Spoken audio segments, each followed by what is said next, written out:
Hey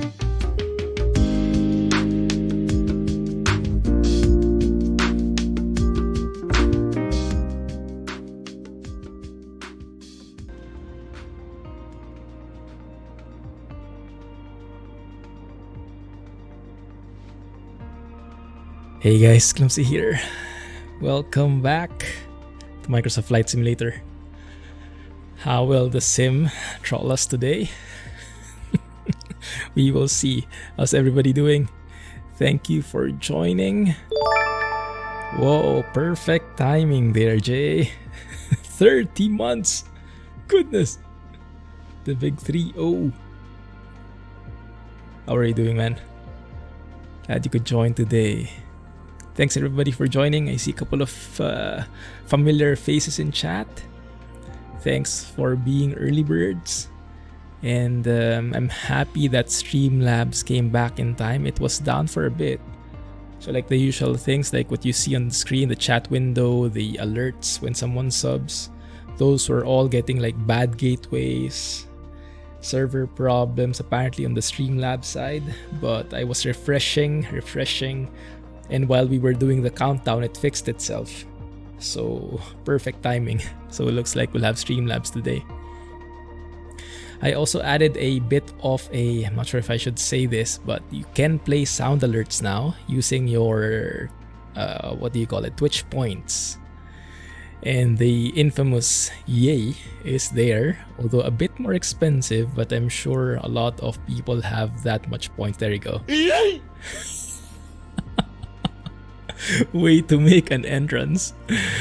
Oh, thanks, Alex. Case in point. Thank goodness the activity feed, the alert or the notification actually appeared like a second before the actual sound came up, so I wasn't jumping off my seat. But later on, I think that can become deadly. Thanks, Sonoma. 11 months. Goodness. Oh, wow. Thank you for being here and thanks for subbing. GG, man. So let's go through the list. Who do we have on chat before we fly this thing? Well, Jay, of course. Thanks again for 30 months. Gamaste. How are you, man? Have you been flying recently? Patrick, thanks for joining. Were you in Jack's space stream? I was planning to stop by, but as I was doing the updates, I got sucked into the rabbit hole, the wormhole maybe, more appropriate. Hey Bunky, how are you doing? Have you tried to check out the updates in the VA on air? Woo! Nice, love it. How does that work? Oh, so can I see if that is claimed via points or... Yeah, that's by points. I can see it in chat, but I can't see it in the notification. All good.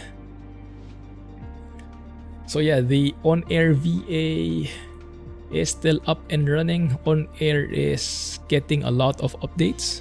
I'm happy to see that, so let's load it up.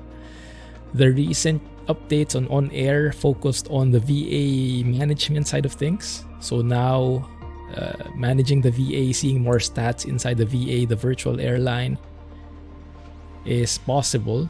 And now we can have like individual stats, so we can see exactly how much each pilot has contributed. You can see like if a pilot decides to drop a job or if they finish a job. So let's see, if we go to manage VA, it actually opens a new window now. Okay, enter world. So that you can manage your VA while you're flying, because before you couldn't even do that. So while that's loading, let's go through the people in chat. Who did I greet last? I think it was Bunky. Sonoma, thanks again for 11 months. Super, hope you're still here. Still at work, but just wanted to say hi to the community. Thanks, man. Thanks for dropping by, and if you're still here, thanks for lurking. Good luck with the work. And thanks again for the mug. Still like that. Hello, Calvin. How are you, man? Yeah, after a decade. It's been a while. How have you been? It's a bit late there, isn't it? Trolls.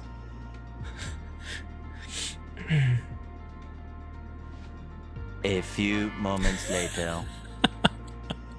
Yeah, that's the perfect usage. That's the perfect usage. I was browsing through the sounds and I really like this one. This sound is being used quite a bit in the YouTube videos that I watch when someone is dilly-dallying along, like what I'm doing exactly. So here you see and I'm not sure if this is like all time or if this resets every month or something, but yeah, you can see here. Dream Air looks like he did something. He finished a job. 3 hours, no, 1.8 hours, 3 flights, 4494 in credit. So you can see exactly who contributes how much. I think it starts, the counter starts since they did the update yesterday. So not a lot of activity yet, but we should pitch in there today. Yeah. Pretty nice. And we all have our own colors now. I guess that's for the map. Haven't checked the map yet.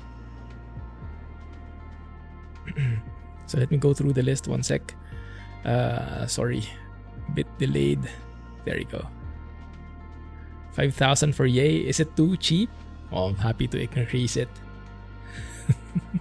Let's see if we get an overload of Yay today. That will become 10,000 by Friday. Oh, that's you, Bunky. Cool, man. Yeah, first flight on the board indeed. Thanks for your flight. Can we see all the people? Well, I can see... All I can see are the planes, basically. Yeah, I don't think we can have visibility on the VA members here. It's probably something we can improve later on. Anyway, right, so I do have a job already. We are taking the CJ4 today. 8757 Victor. Which is currently in a military airbase. I'm not sure how we got here. But looks like it's from airbase to airbase today. So it's from Kerder, from Grand Forks Air Force Base to Ellsworth. And if you look at the map, that is how it looks where we will be flying today. So this is the map from Little Nav Map. Still in the US, North Dakota to South Dakota. Is that a state? Does seem like it, huh? North to South Dakota. It's going to be a very short trip for this jet, at least 339 nautical miles. We'll be cruising at 38,000 feet, flight level 380.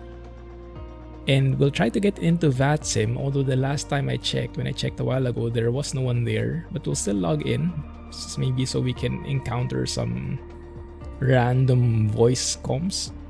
So we'll see. You have 167 keyboards. Oh my goodness. Yeah, I think 5,000 is super cheap now. Maybe we make that bits only. Thanks, Super. A warm cup of tea, chilling with Clumsy. Perfect Tuesday. Awesome, man. I'm using the mug myself.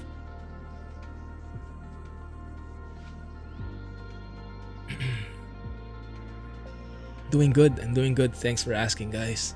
Hope you are doing okay as well. December has arrived. If you're celebrating Christmas is just around the corner. If not, year end is around the corner. So we can go and celebrate soon the end of 2020.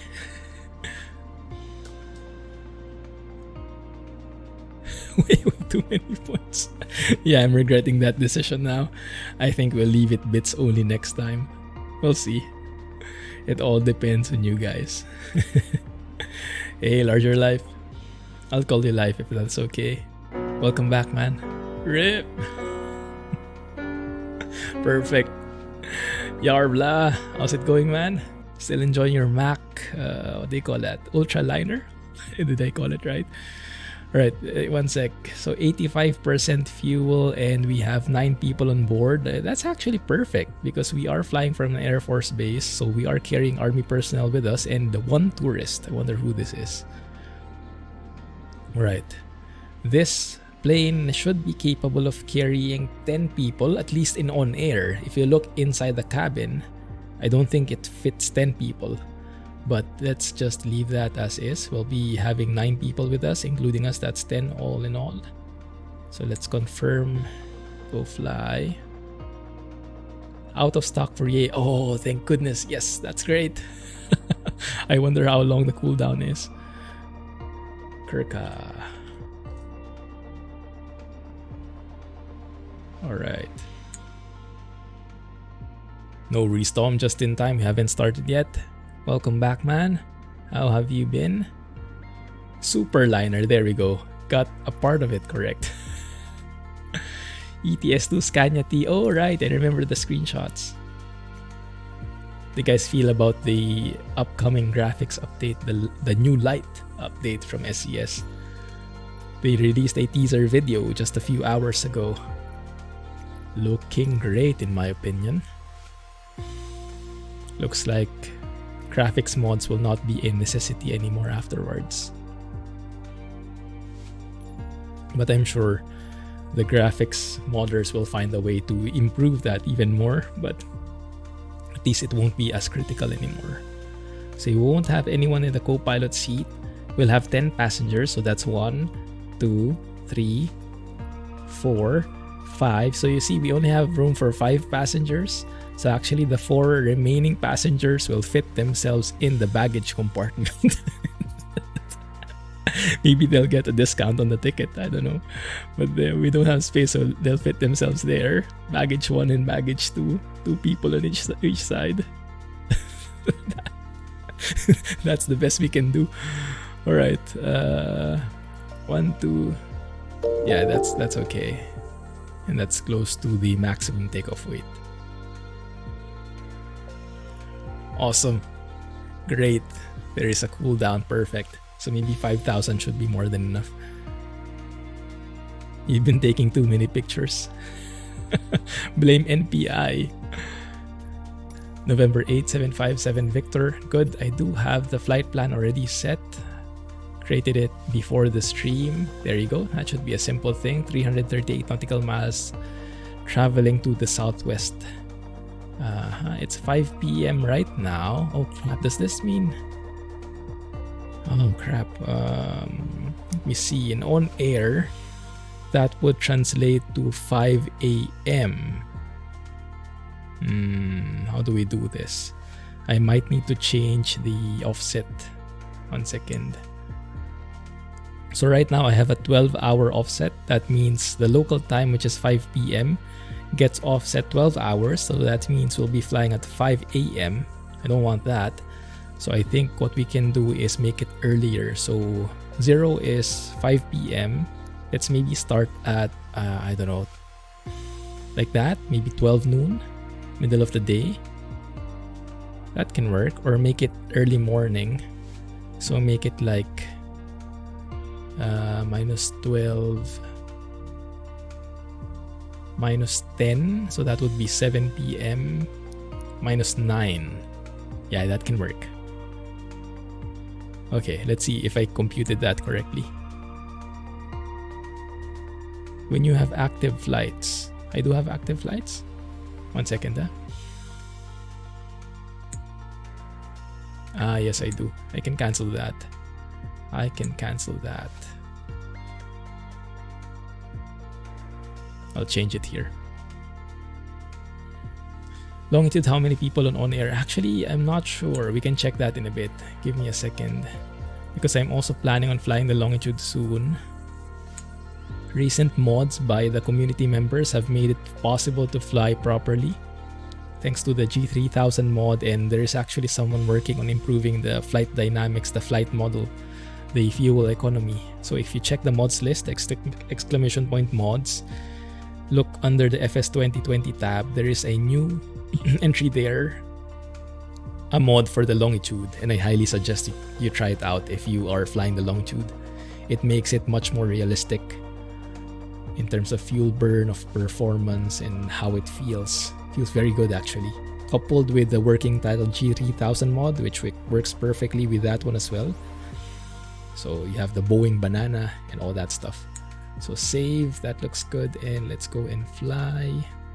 I'll get back to you guys. Ooh, looks like there was a troll. Was there?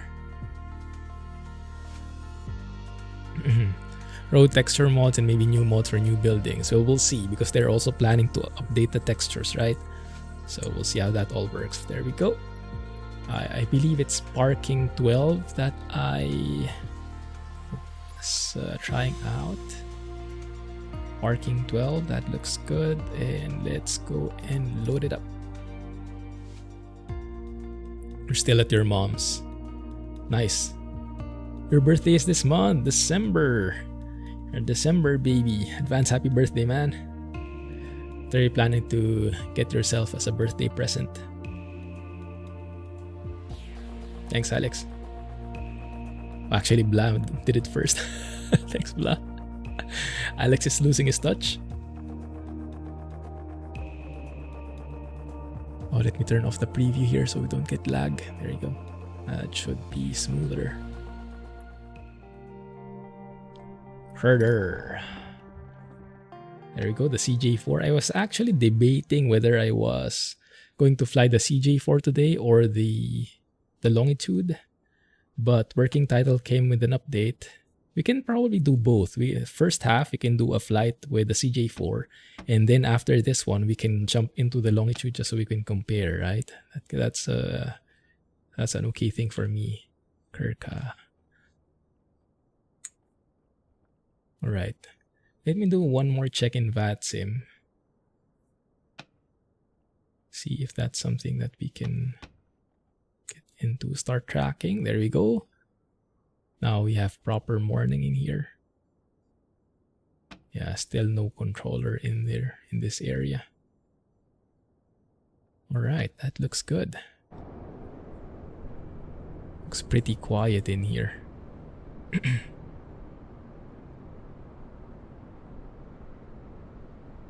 30th, 29th. Wow, you guys have consecutive birthdays.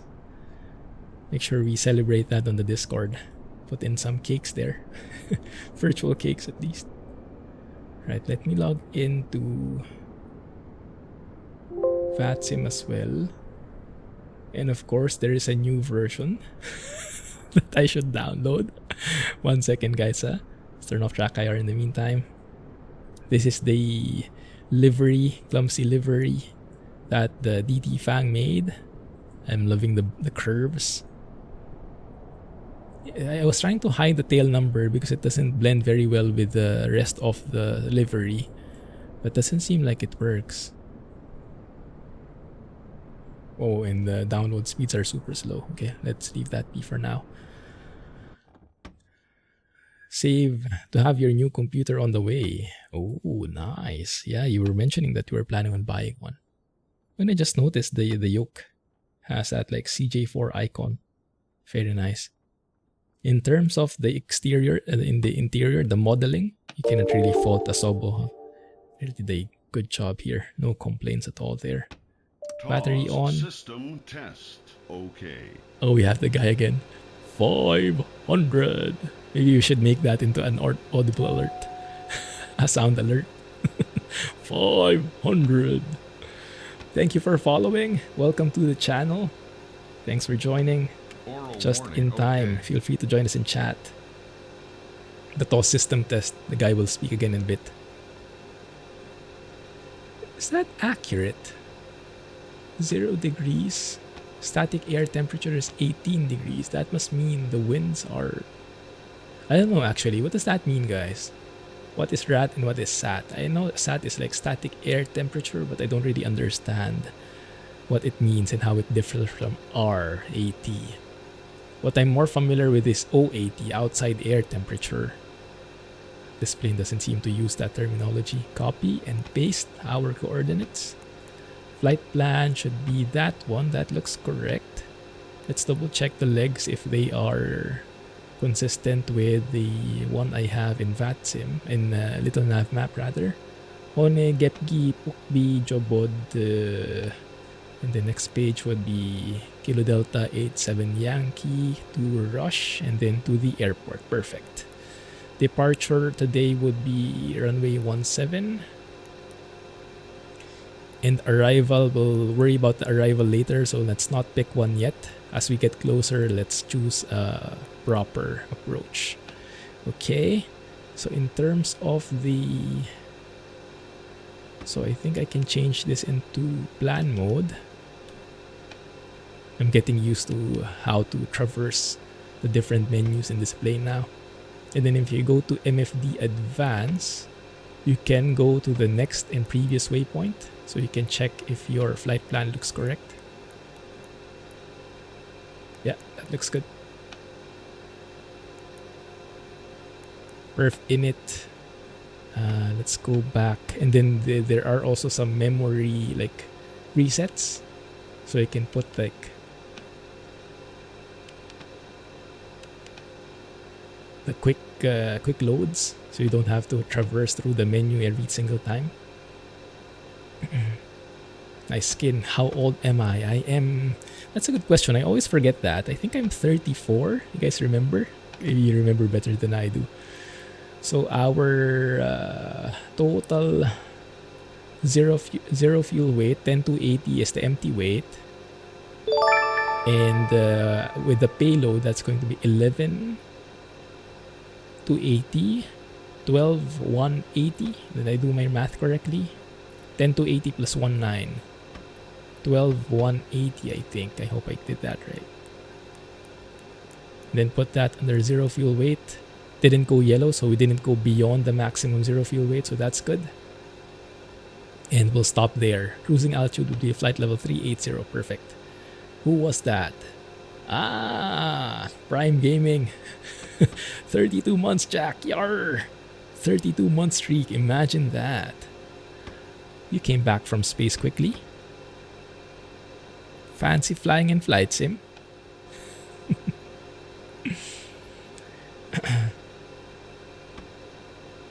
Real air temperature. Ah, so that's similar to outside air temperature. I see. So static air temperature is like the feels like maybe, including the wind and all the other factors. That would make sense. Okay, let's go and start up the plane. If I remember correctly, well, let's turn on our beacons. Panel. I have this on dispatch mode. Okay, perfect. Avionics is off still. Starter on the right. Run that. Let's hear the very subtle sound of the engine as it spools up.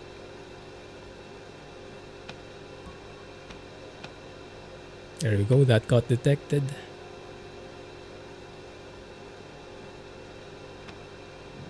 Turn 37 on the 30th.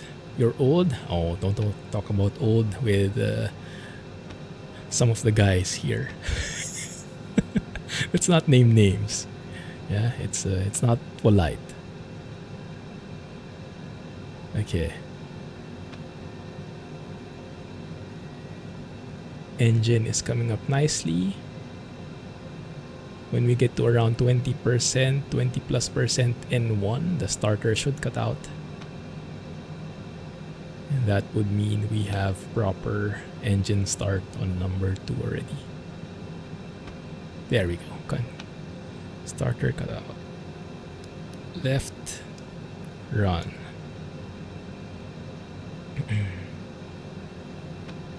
Okay, let's wait for that then.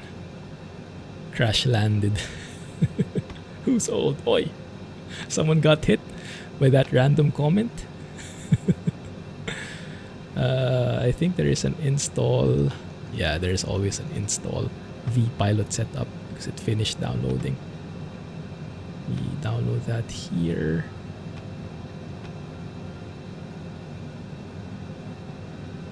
Can't remember where I downloaded that from, but there you go. Okay.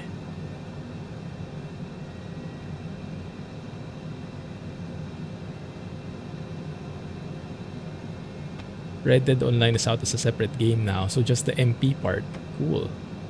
How does it work? How much is it? There we go. 2 good engines, perfect. So now we can turn on avionics. Awesome. And we can turn on the air conditioning. Source to normal. So we have proper pressurization. 5 USD. Wow, that's pretty cheap. Nice. For the multiplayer part, that is pretty attractive actually. How much space does it consume? May I have your attention, please? At this time, please comply with the illuminated seatbelt and no smoking signs. Thank you. Well, that was quick. So let's see.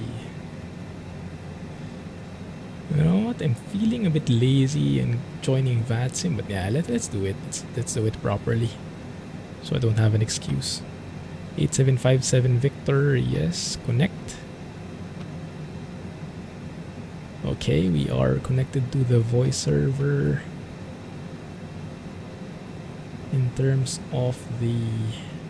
1 second guys, huh? Just filling this out. The flight plan. Get back to chat in a bit. We have a pretty long cruise, I think, so I will have plenty of time to catch up with you guys after we are airborne. And then on air, the alternate is Kilo Golf Charlie Charlie, okay.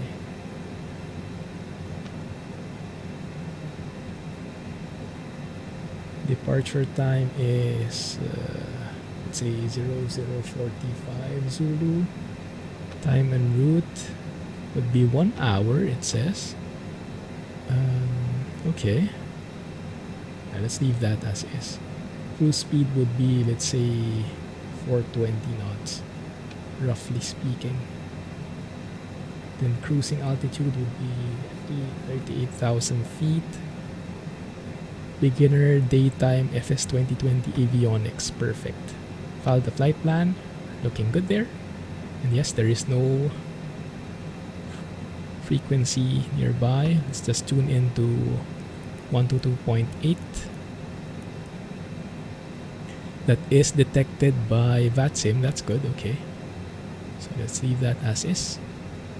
150 gig only. Speaking of hard drive space, guys, I snagged a 2TB M.2 NVMe drive from Amazon thanks to Cyber Monday. Apparently the 2TB drives here in Singapore are like $800. But I was able to buy one. It's being sourced from the US. It's going to be shipped here. It will arrive mid-December. And it's only around $300+, so it's like less than half the price.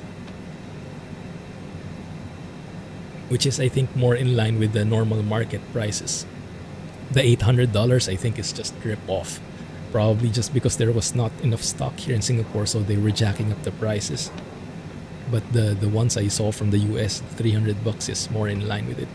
And then I got an additional discount on top of that. So hopefully, I should have no problem with hard drive space in the upcoming future when that arrives.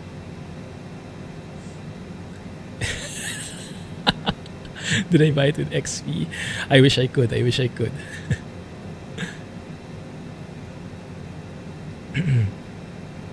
Hey champs, doing good man. How are you? Right, that looks okay there. Let's turn on the flight director, go to heading mode. And heading is 174. This is the airport diagram. Pretty straightforward. It's an Air Force base, so it doesn't have any bells and whistles. Just have it has a super long runway. 12,351. Oh my goodness, T-Bird is back. T-Bird, thank you man. Happy holidays from the East Coast. Oh my goodness, here you go again. I told you to get that keyboard checked. Thank you man, GG. Happy holidays indeed. Well, now we all know where the funding from the NVMe drive came from. So T-Bird, you made it possible. Thank you very much. Wow. Rohan would buy an extra monitor for it. Yeah, it's pretty cheap. How much I got it.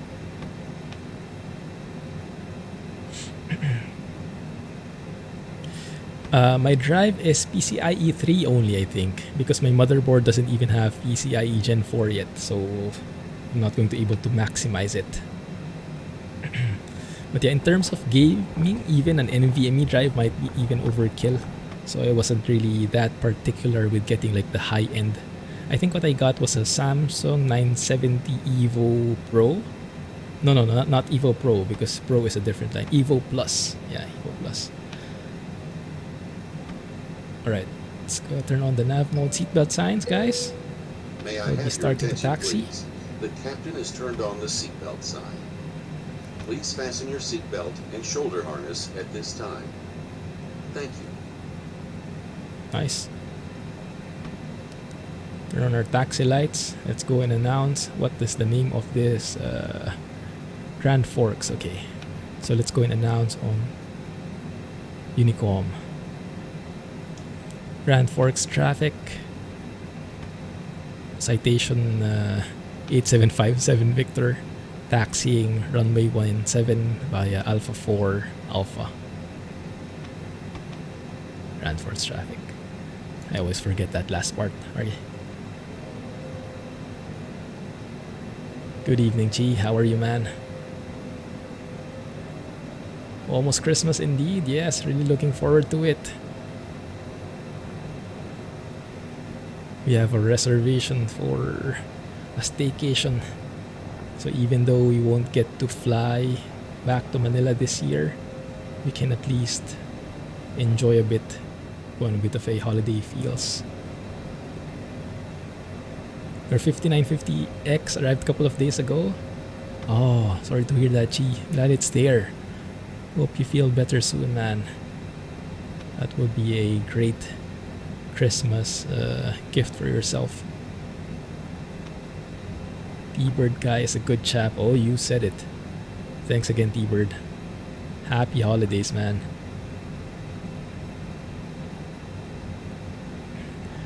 Thanks for joining, by the way, Newfie. And thanks for the follow. Appreciate it.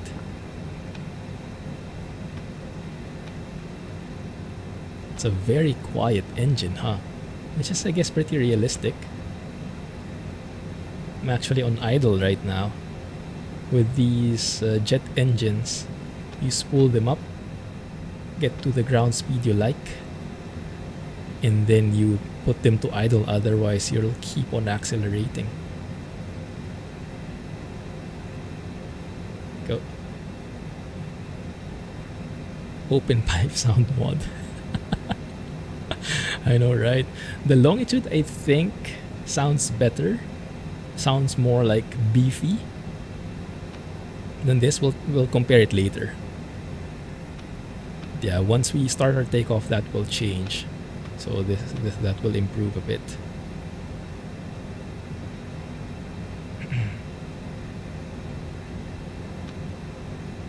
Need to be fit for turkey time. So since we don't have really any ATC guidance, we'll climb to maybe, let's say, well, let's climb all the way up to 38,000 feet. So let me set my altitude there. 38,000 feet. There you go.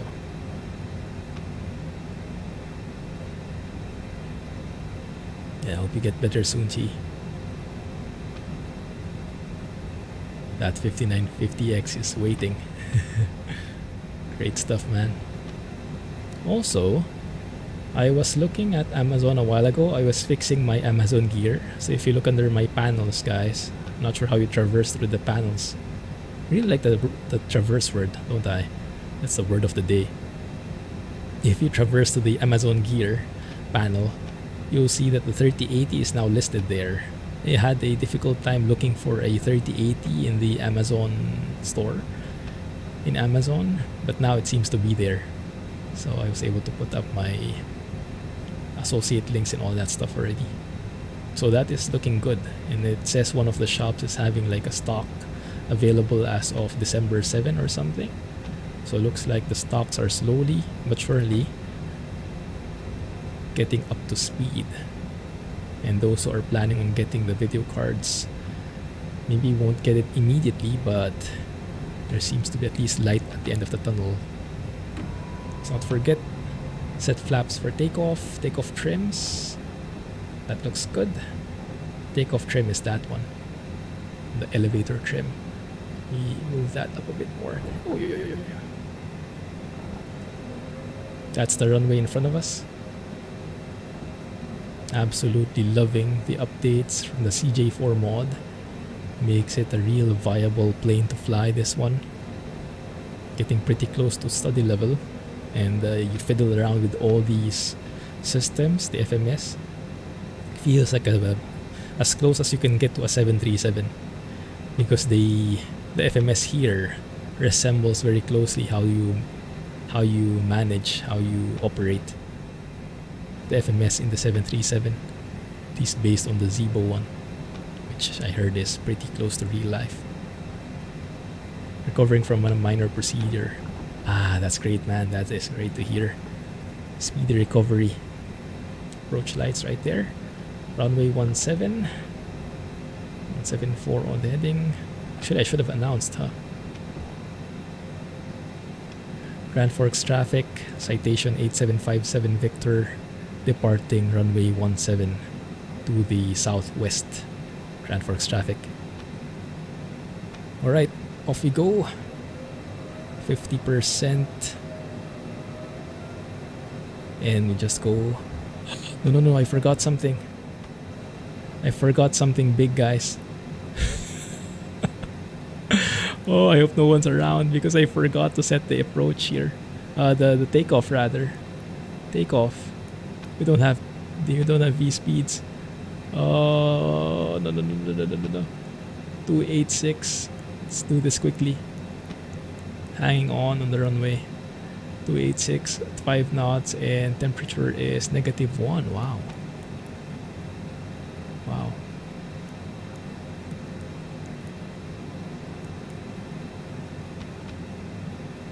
We didn't even set the local altimeter.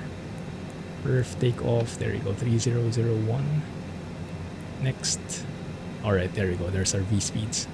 113 would be our rotation speed. Okay, there we go. Okay, now we can really go.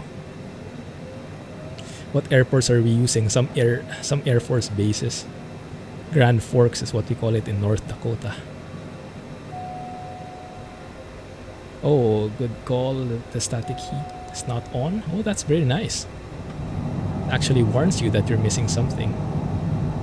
Okay, let's stay here in the middle. Oh, rudder is very finicky. V1, rotate. Of course, I forgot everything that I need to do.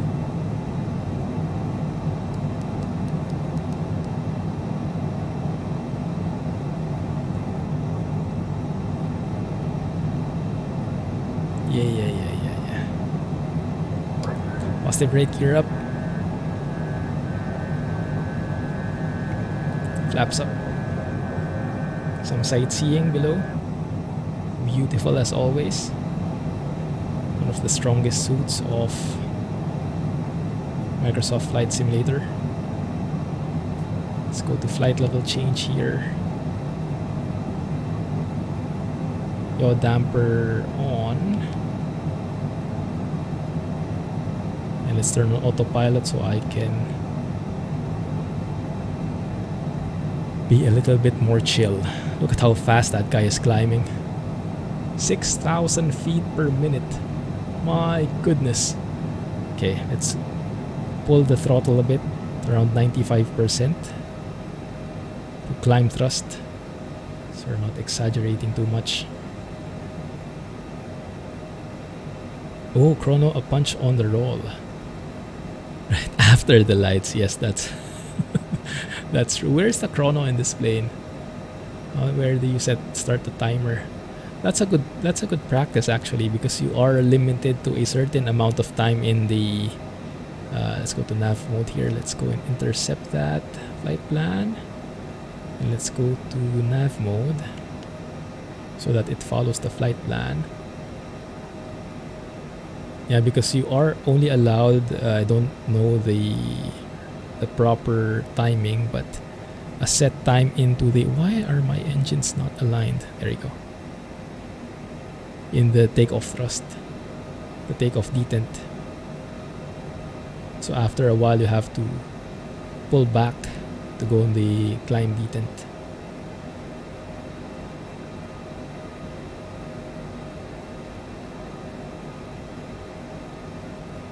Eating is now lurking.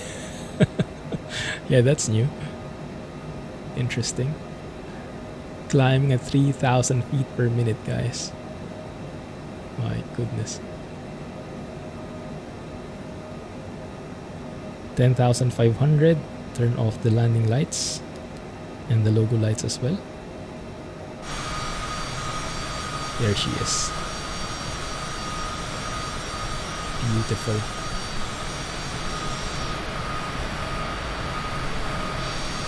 Actually, the weather completely changed. I was doing this flight offline a while ago,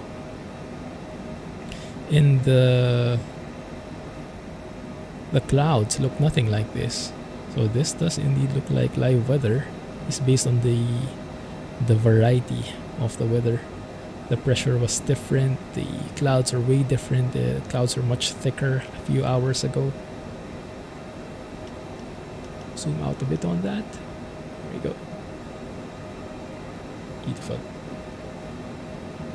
A police pursuit out front. Goodness, that was close to you guys. Sounds scary. You guys are okay?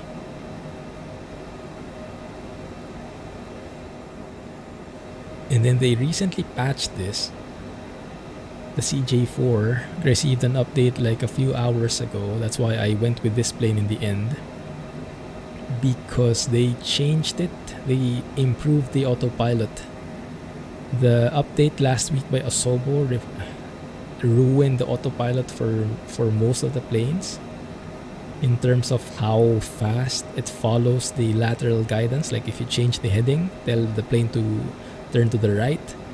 It does it in a very weird manner, and you get to that exact spot where you want it to go after a very long time. So the lateral guidance is way off. And the community has started fixing it, looking for the trouble cause. And they were working with Asobo as well themselves to get some guidance on what the proper values are. And thanks to that amazing collaboration, they've been able to fix it. So I was testing it today. I'm not sure it's fully fixed yet because I do notice that it takes a while for the plane to get into the proper track. So it kind of, when it's like a few degrees off the exact track it needs to follow, it kind of like chills out. Like, you know, the 18,000 feet switch to standard. You know, the story of the, what is it, the tortoise and the hare, the turtle and the rabbit, where the rabbit or the hare, I can't remember which one, just slows down as right before it reaches the finish line. That's how the autopilot is working most of the time with this latest update. Like if you set like a 090 heading, it goes to around 080 and then it kind of chills, crawls its way towards 090, and you get there after a couple of minutes, which is absolutely insane, especially when you're working with air traffic control. So it's kind of like, why is this happening? And if you are given like exact instructions by ATC to go on this heading, to go direct this way, they will probably be a bit befuddled why suddenly, or not suddenly, the opposite, you're crawling your way towards their instruction. It can get a bit challenging when working with real people.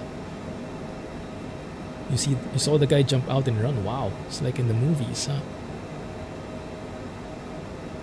Goodness, what's happening? Rabbit, where? Tortoise and the hare. Yeah, that's the one. Yeah, exactly. That's the story. Yeah, it is a very quiet engine, isn't it? Like, the air conditioning is much, much louder than the engine. But maybe that's how it is in real life. Because I have heard, like, when I watch videos, like, for example, Steve Okinivo, who flies a TBM. So that's a turboprop, so that has a propeller in front. And when he sits in with someone who flies a jet, like for example, Premier 1 driver or Citation Max, and compares the sounds between the turboprop and the jet. It's like a common how do you say, comparison that the sounds on the jet are much quieter, which kind of makes sense, I guess. Yeah, I guess the placement of the engine also helps, but yeah, the structure of the engine itself contributes to that, I imagine. So I guess that is pretty realistic. Does anyone know what this like wire is for? That one feels a bit flimsy in my opinion. Like at any point it looks like it can snap. Feels more like something in a ship than in a plane. New DLC announced for the Hunter. Nice. Is that the one in New Zealand? Is that confirmed? Antenna? I'm not sure because it connects from the, how do you say, fuselage to the tail.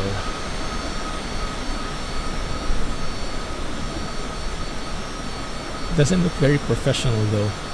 It, to my basic layman's eyes, it seems more like a last minute band-aid fix. Oh, the tail is detaching from the fuselage. Let's like connect this.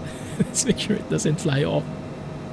Does it give confidence? I'm sure that's not how it works, but it just feels like it. Have you ever flown on a small jet? No, I have not. I've flown occasionally on the airliners, but not on this fancy stuff. Let's count the number of seats there.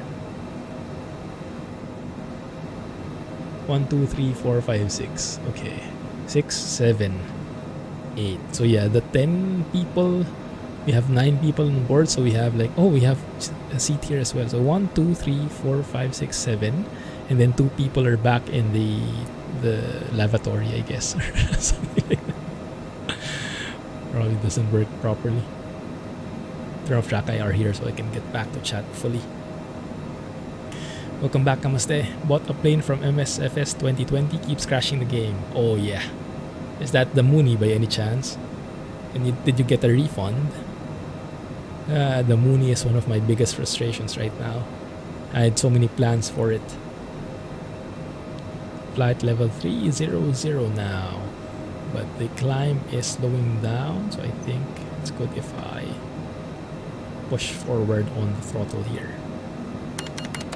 So normally this shouldn't happen. Oh my goodness, Santa is here. T-Bird, no. Thanks, man. Goodness. Super generous. Thank you for the generosity. Another 50. I think I can buy another NVMe. GG, man. New Zealand, Alex. Oh, perfect. When is it releasing? I would love to join you guys then when you go hunting in New Zealand. Actually, I won't go hunting, probably I'll just go sightseeing. So normally when you're climbing, you'll just stay here on the climb detent the entire way. And then the FADEC should take care of how do you say, mixing, of setting the correct thrust. So the N1 you would see fluctuating depending on what the computer is determining as necessary, but that is not implemented here. So you can basically ignore all those detents. There is no such thing as FADEC, I guess, in the sim right now. So we have to do it manually. So as we climb, we push forward on the throttle more to get more power in. The cool thing though is even if we are at full throttle like this, so we are at 95% N1 flat. If we go and check the system and check the fuel flow, you'll see that the fuel flow, 860 on each side, that would slowly but surely go lower and lower. So that proves that as we climb higher, we actually get better fuel economy, which is pretty cool. Also, at some point, I think they recommend switching from, because now we're on max speeds. I guess that started somewhere in flight level 260 or something range. We're not using indicated airspeed anymore, so we should actually switch to Mach. So you see here the knob says push for IAS or Mach. We are in IAS mode right now, so we're sticking to 240 knots, but we should be using the Mach. But there is a bug at the moment that when I click this, it changes to Mach 0.4 or something.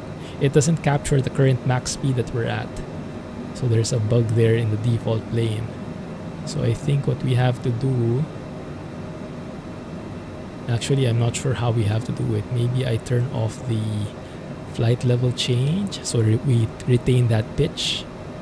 And then I go to Mach and maintain 0.64, was it the ideal climb? And then we hit flight level change again. And then we go 0.64. Maybe that works. We'll see. But that should allow us to climb faster towards the cruising altitude. And look at the fuel flow now. It was an 850, I think, pounds per hour on each side. It's down to 750. Pretty cool. And that is all optimized by the working title group. December 10 release. Oh, that's perfect. I'll join you guys. MacGyver's plane with the last minute wire adjustment. Yeah, seems like it. HF antenna. Ah, high frequency. Normally, I guess the communications use what is it? What frequency do they use? VHF, I guess. Very high frequency. So this one is compatible with more old school means as well. Oh, nice to see the cloud layer below. Beautiful. Would you call that overcast? It does seem like it. I love the pure white fluffiness there in front. Sure thing, Jack. Bombardier Global 5000. I am very bad at planes. Since I only recently got into aviation, I am very bad at identifying planes, so I don't know that.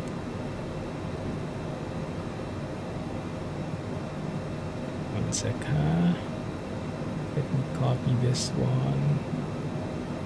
I'm just fixing the performance of the aircraft because I don't have the CJ4 properly captured yet. So this is so that little nav map knows the capabilities of the plane.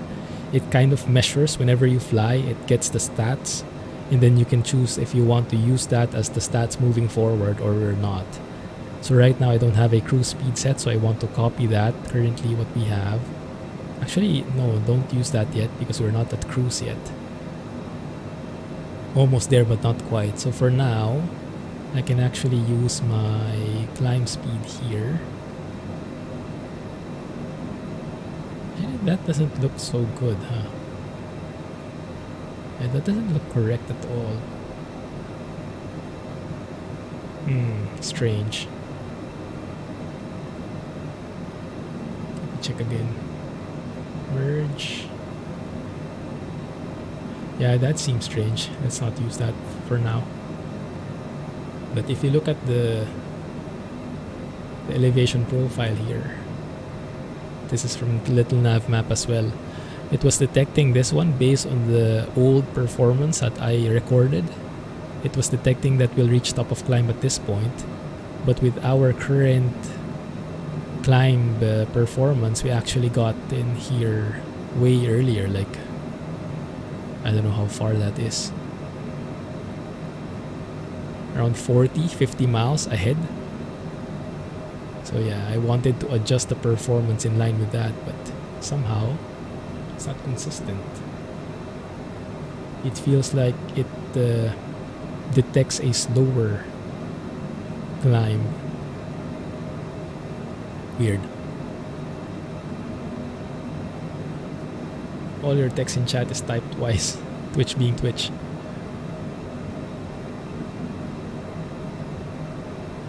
When I will be your van man in ghost hunting, when are you planning it? I am okay to try it again, although I had to uninstall it. But when I get my new drive, I can join you guys.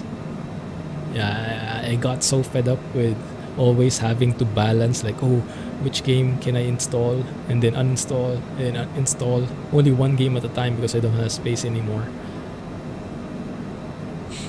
So the new drive will definitely help with that. I'm also monitoring very closely. How's the fuel flow going here? System 760 pounds per hour on each side. So that means we have what? Like almost 3 hours flight time available to us. So that one will constantly climb the airspeed. We're at Mach 0.74 right now. This is basically how the airliners fly. So we'll have to lower the speed, pull back on the throttle a bit because it is continuing to climb there. And we don't want to go into the red tape. But based on that video I watched by the Working Title Group, he is a real pilot, and he flew the CJ4 for 2 years, I think. So he has some nice insights. He gave a very good point of view that we're actually getting into the red tape. Let's slow down. There we go. He gave a very good point of view that people who fly with jets, like the rich guys, the CEOs, the businessmen, the reason they have jets is because they want to fly fast. So fuel economy isn't really top of mind when you're flying one of these things. So he said oftentimes, most of the time when they fly, they fly like this. They fly very close to the red tape. So they basically push the plane to its limits in terms of speed, going as fast as possible, which makes a lot of sense. So we'll do that here as well. Try to just balance it out there.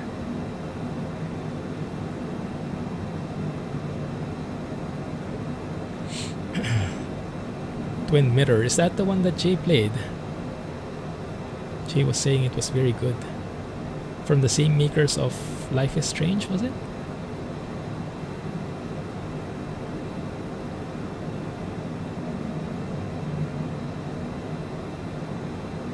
Hey KM, how are you, man?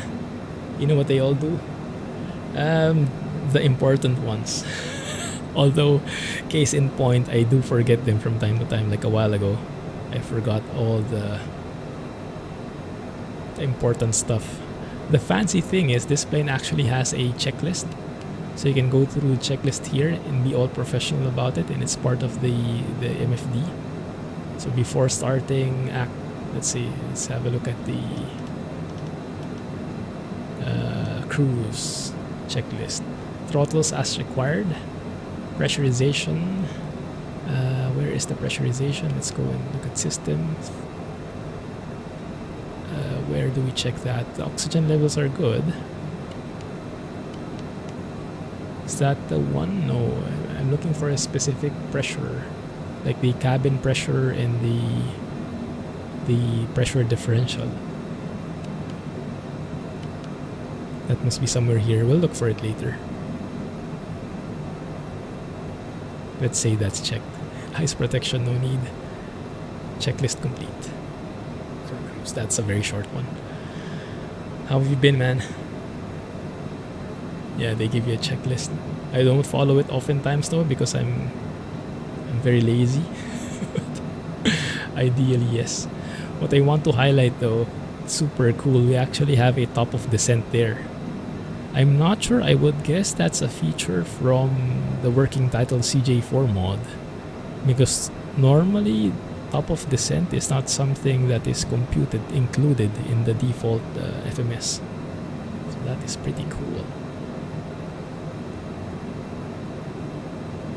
Okay, that was the one. That's the one that Jay played indeed. He said it's good.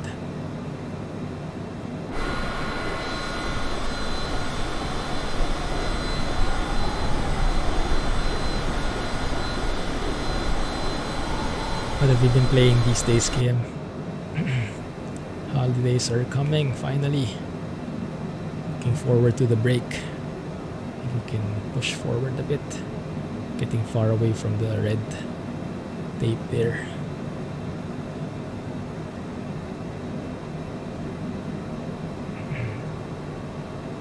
So let's follow the top of descent and let's see if that's accurate. Based on Little Nav map, our top of descent should be somewhere after Jobod. But here it's before Jobod. So there's a bit of variation near the top of descent.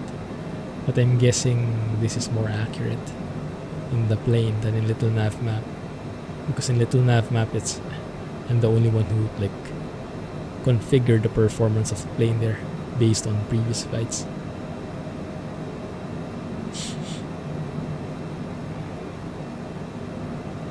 Emergency scenarios.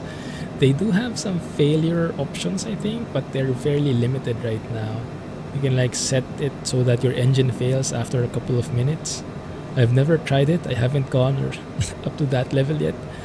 It's challenging enough for me to fly the plane with everything working, much more if there's a failure involved. So maybe in the future. Yeah, engine fire mid-flight. You can set it 60 minutes after the flight or after takeoff, but it's not random at the moment, so it's not as realistic, right? Because it's a staged failure. It's good for simulation, for practicing, going through the memory items, the checklist for emergencies. But no, I am not keen on the failures just yet. Oh man, that looks so good. I love peeking out when I'm flying like this. I love peeking out and just looking at the clouds pass you by. That feels so therapeutic. Just sit here and just look at this all day. Maybe let's hide the mouse. Beautiful. Now feel free to share it, Jay.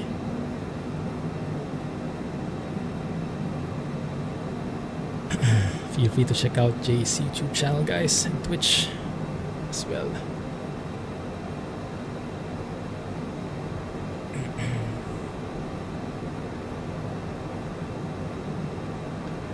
Good.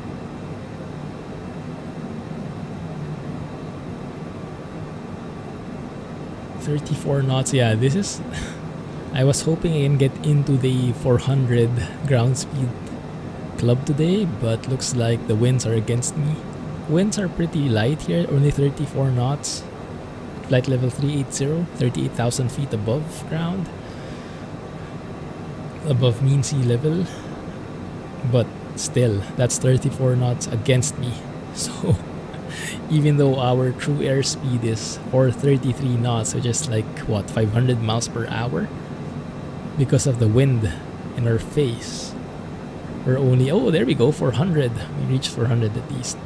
400 knots on ground speed. So that's how fast we're traveling on ground, which translates to, I don't know, 400 knots to miles per hour. Let's see. Hey Google, what is 400 knots in miles per hour?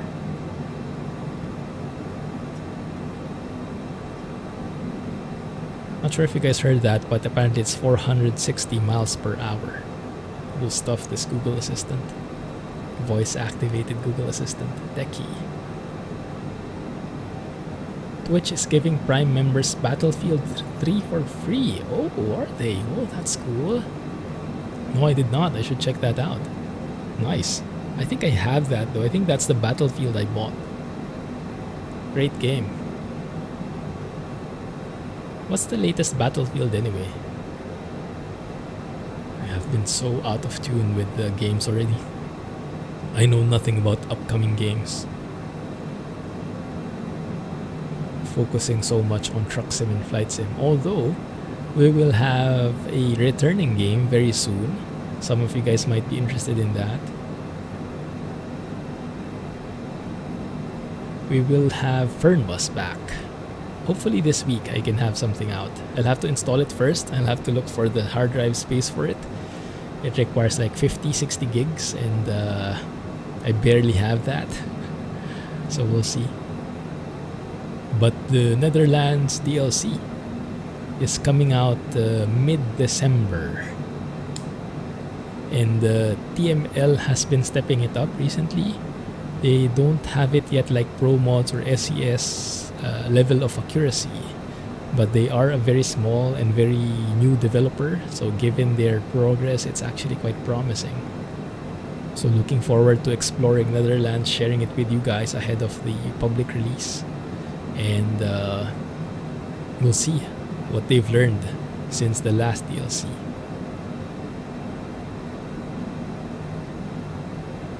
Battlefield 5. Ah, there you go. That's a bit freaky. I like it when you whisper. ASMR. ASMR. Isn't that how they do it? Does anyone know what the difference is between altitude capture and altitude? Oh, perfect. What is that? Oh, that's Tom. Thanks for the bits, man. So when I move like the altitude selected to 100 feet different, that switches to altitude. But if I go at the exact altitude, it says alt cap there. And I'm not sure what the difference is. The alt cap I don't see in other planes, so it must be something specific on the Citation or on the CJ4. Let's have a look here. Top of descent is coming in. It doesn't really say. But if Jobot is 58 miles away, then that means top of descent is around 40 to 50 miles, I guess. That would be the perfect time to plan our approach. Let's do this. Nice. Thanks, Tom. Appreciate it. So let's go and plan the approach here. That's where we're at the moment. If we look at this airport, wow, the winds are pretty strong. If you look at that weather icon, you'll see it has like a black line and a couple of lines there. The black line indicates the wind direction. That means the line is coming from that point. So it's coming from the northwest. That's not what that means. And then the flaps, the small lines indicate the wind speed. And depending on how those look, that means how fast it is. And the orange line is like the gust. So here it's like, I don't know, 20, 25 knots maybe, gusting 30. Let's see. If you look at the destination here, yeah, it says wind is coming from 311. That is from the northwest at 26 knots indeed, and gusting to 34. So it's pretty gusty.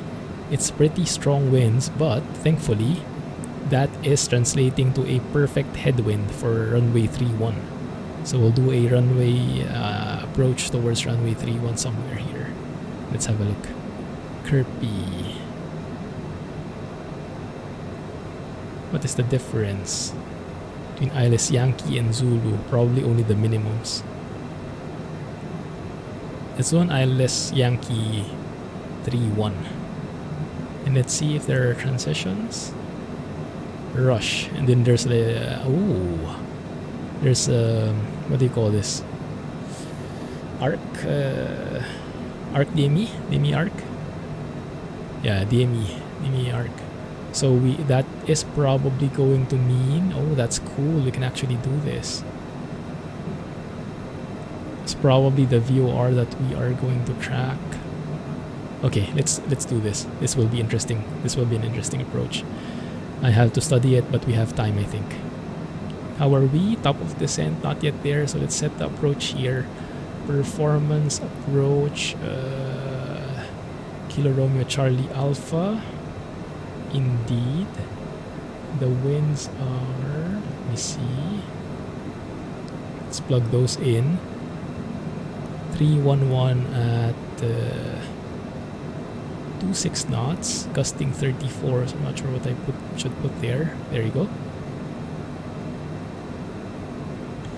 And the outside air temperature there is 1 degree Celsius.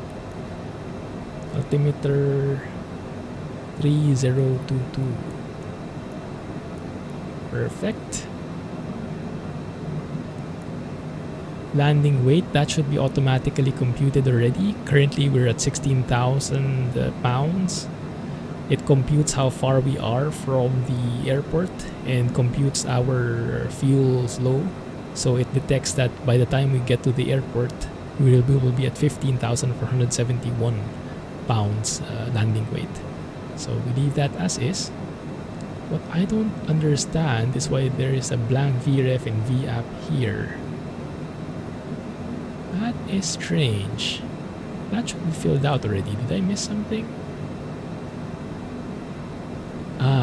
Yes. I missed something because I did not put this in. So the approach should be ILS 31 Yankee with the rush transition, execute.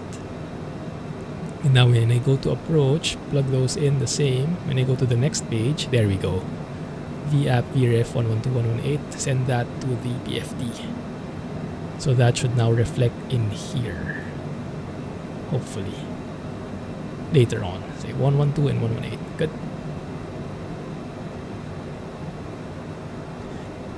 Hey Gamble, thanks for joining.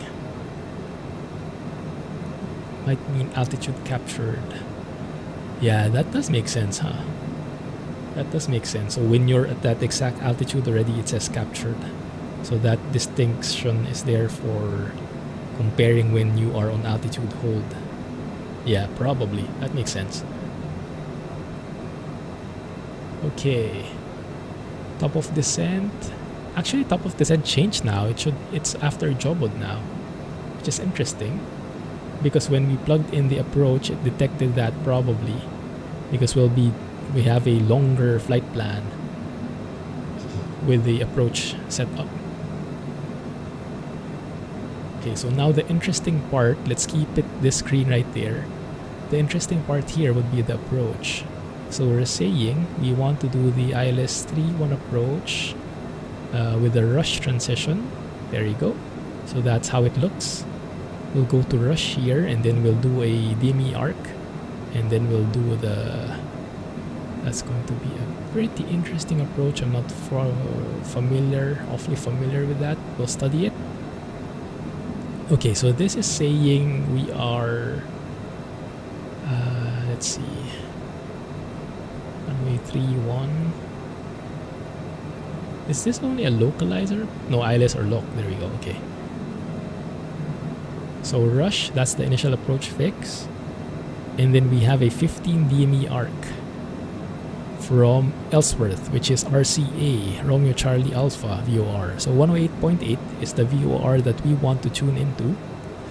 Let's plug that in, 108.8. Let's put that under nav 2. And then the ILS frequency, let's put under nav 1, 110.3. Something like that. And then the goal is from nav 2, we should be maintaining a 15 DME from the VOR here. So we're starting off from rush. That is exactly 15 miles away, 15 DME from the VOR. And then we proceed with the arc, maintaining that 15-mile distance. So if you draw a line from the VOR towards that arc, that will always be 15. So that's what they call a 15 DME arc. And then once you get to the final approach course, which is 310, you turn right and intercept the localizer and then capture the glide slope there. Ideally, The flight plan should do that itself for us, so all we have to do is monitor it. But in case it doesn't work, then we'll have to be quite creative with it. What is the plane doing? And now I'm getting an on-air warning. Whoa! Whoa! Looks like autopilot is not fully fixed. I wonder what that did. Thank you for following, guys. Welcome to the channel. Gamble, thanks for the follow. Thanks for joining us in chat. For the other guy, feel free to join us in chat as well. I normally don't greet by name, just to protect our any possible lurker friends. So what we can do for now though is we can study this. So let's go to the where is that? Let's go to plan mode. Let's review our flight plan. If we go to MFD Advanced, this one, MFD Advanced, we can say next waypoint, next waypoint, next waypoint. That's us. Then we can zoom in here. That's the DME arc. Perfect, it's working perfectly. So you see rush is the initial approach fix, and then we have these like custom waypoint set. It looks like the next waypoint doesn't work with those ones though, so the best we can do is zoom out like that. But yeah, it does that DME arc on its own. So all we have to do is follow it. Hopefully it works. Okay, let's see if I missed my top of descent now. We're close. We are close, guys.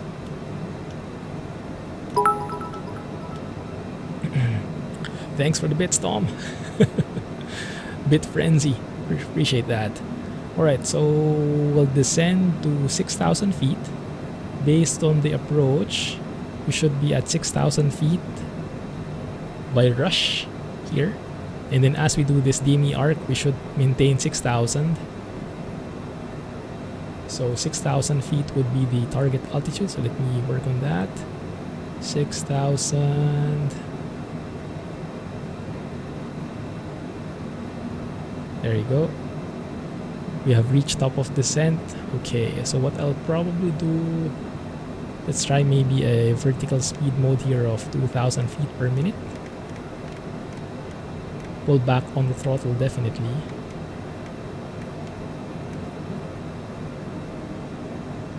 feet per minute, that's perfect. And you can see we actually have the Boeing banana here as well now. Range to altitude indicator. So that arc tells us based on the altitude we set, the 6,000, and based on the descent rate we set, which is 2,000 feet per minute, that would be the point when we reach 6,000. So if I change the target altitude, that will change. If I change the rate of descent, that will change. And what we want is to have 6,000 by rush by that point. So that means I probably would have to descend steeper. So let's make it 2,300 maybe. You see the arc getting closer there. Oh, that's perfect. Let's make it 2,500. That's before rush now. Perfect.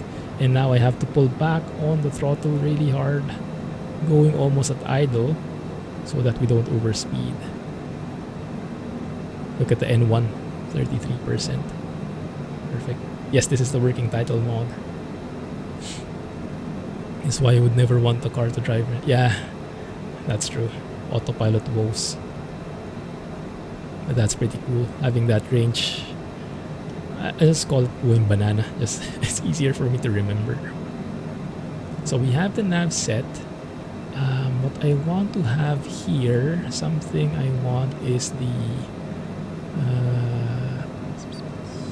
I want to show the VOR in addition. I forgot how to do that because I want to monitor that we are following that 15 DME arc. So 1 second. PFD menu, refs menu. No, that's okay. Okay, let's set the minimums. So we have the minimums here. We are following a Barrow minimums of it's a pretty high airport. 3392 is the decision altitude. So that's the minimums. And the airport has a 3,192 elevation. Nice. Looks like we'll be landing in some mountains maybe. 3192. Takes a while to get there. Can you not type this? Yeah, probably not. I do love the sound of the knobs though.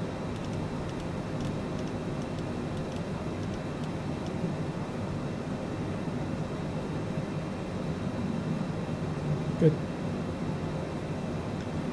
Let's go and...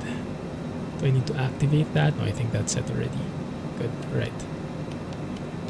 Now what I want is to have... I think bearing source. There you go, okay. So I want this one to be VOR1 and I want this other one to be VOR2.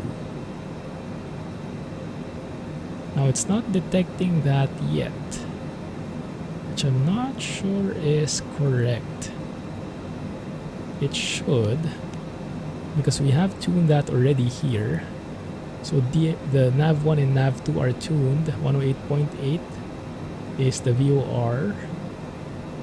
110.3 is the ILS. Those are properly tuned, but maybe we're still too far away. We'll see. Oh, look at those clouds, guys. Beautiful. Starting to feel like you're watching Kerbal Space Program stream. Yes, very close. That is what I love about flight simming, all these intricacies. Now how do we take a nice photo? Actual word.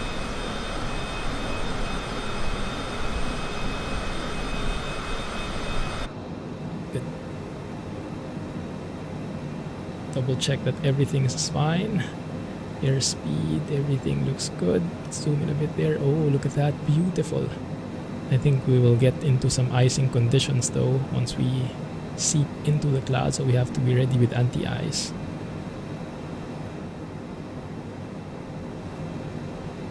This is my favorite part, the punching through the clouds part. And Flight Sim 2020 does it best with these volumetric clouds. This game seems like work. They really enjoy it. Yes, my geeky self enjoys it very much. I love learning all these details. The geek in me is rejoicing. Definitely not for everyone, but something that I truly enjoy.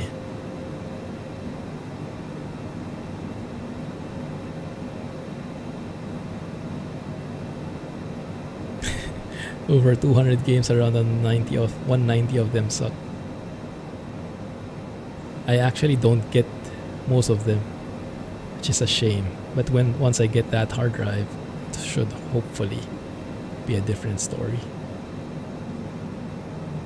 Or SSD, I should say. Still not icing, which is interesting. We'll wait for icing to happen so that it gets a bit more exciting.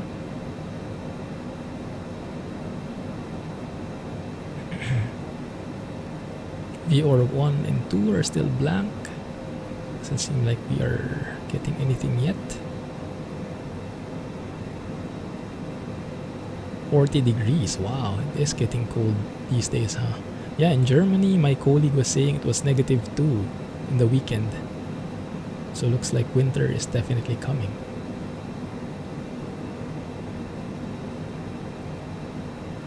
Is it hard to land a 747 without a VFR map or VFR approach?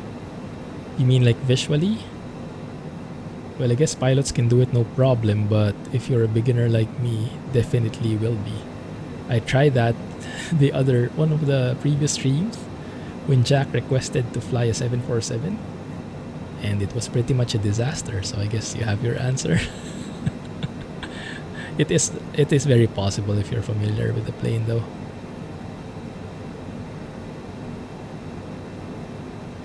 I see. You can add it without downloading. Yeah, that's pretty handy. Never know when you might be in the mood. I think the one I got was Tales from the Borderlands. That was a very good game. Like it's -2 there right now. Oh wow. Yeah, I wish you could transfer some of the cold here. There we go. We're through the clouds and no icing. Interesting. Oh, we're getting into some mountain ranges, guys. Some nice mountains below. I wonder what river that is. It's very significant. 18,000 feet, getting close. We'll set it to local altimeter soon. 3022.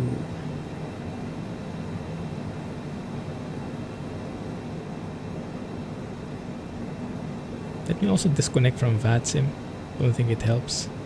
We have not even had a single interaction throughout the entire flight. I actually forgot that we were in. So 3022 based on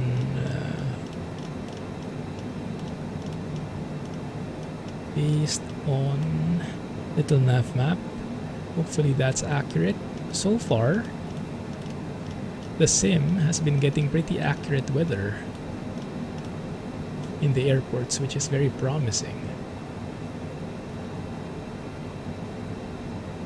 Good. Nav 1 is still following. I still don't have VOR 1 or 2. Interesting.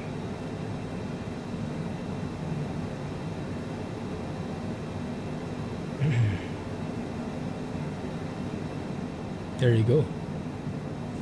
You have a new subscriber and follower, Jay.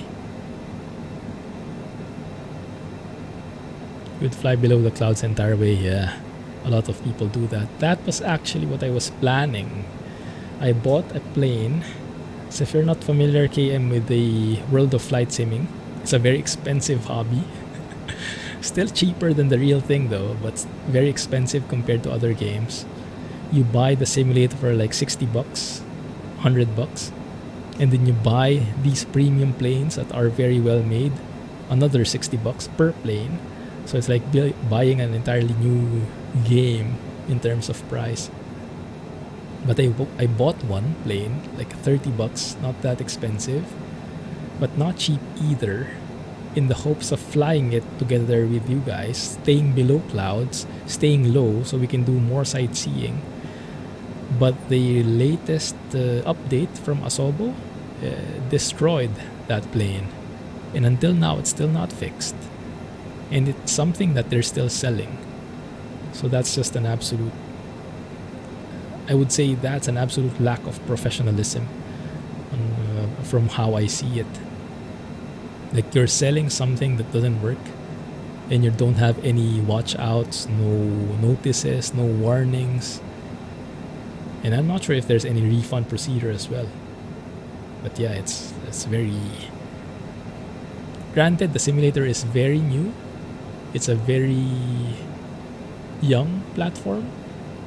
So plenty of... I can shallow out the descent here a bit.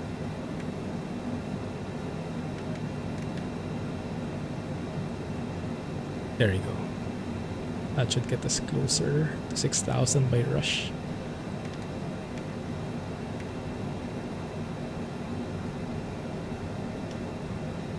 But yeah, that kind of practice is still something I would be totally against.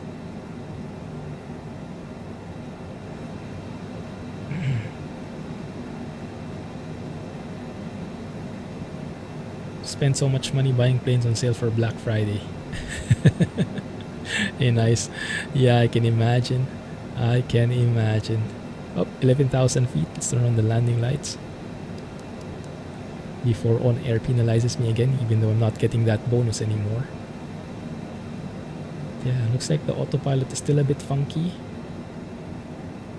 I'll have to report that in the Discord for working title. Probably someone told them about that already.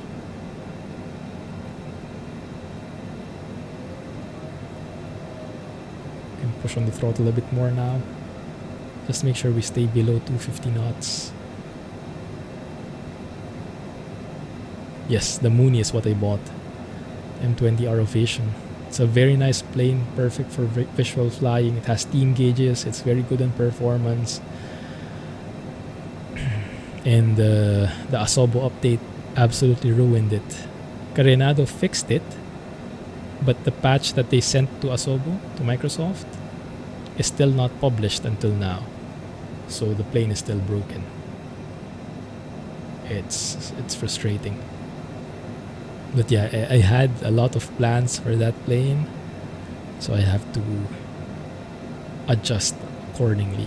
But thank goodness we have other guys, so we can always move to a different plane, and that's why we are flying the CJ4 right now. Yeah, you should get it, Tom. It's like playing Train Simulator on steroids, maybe. I went beyond 250 again. That was quick. Yeah, the speed really creeps up on you. I went like 250.1 and on air like, ha! You went beyond 250.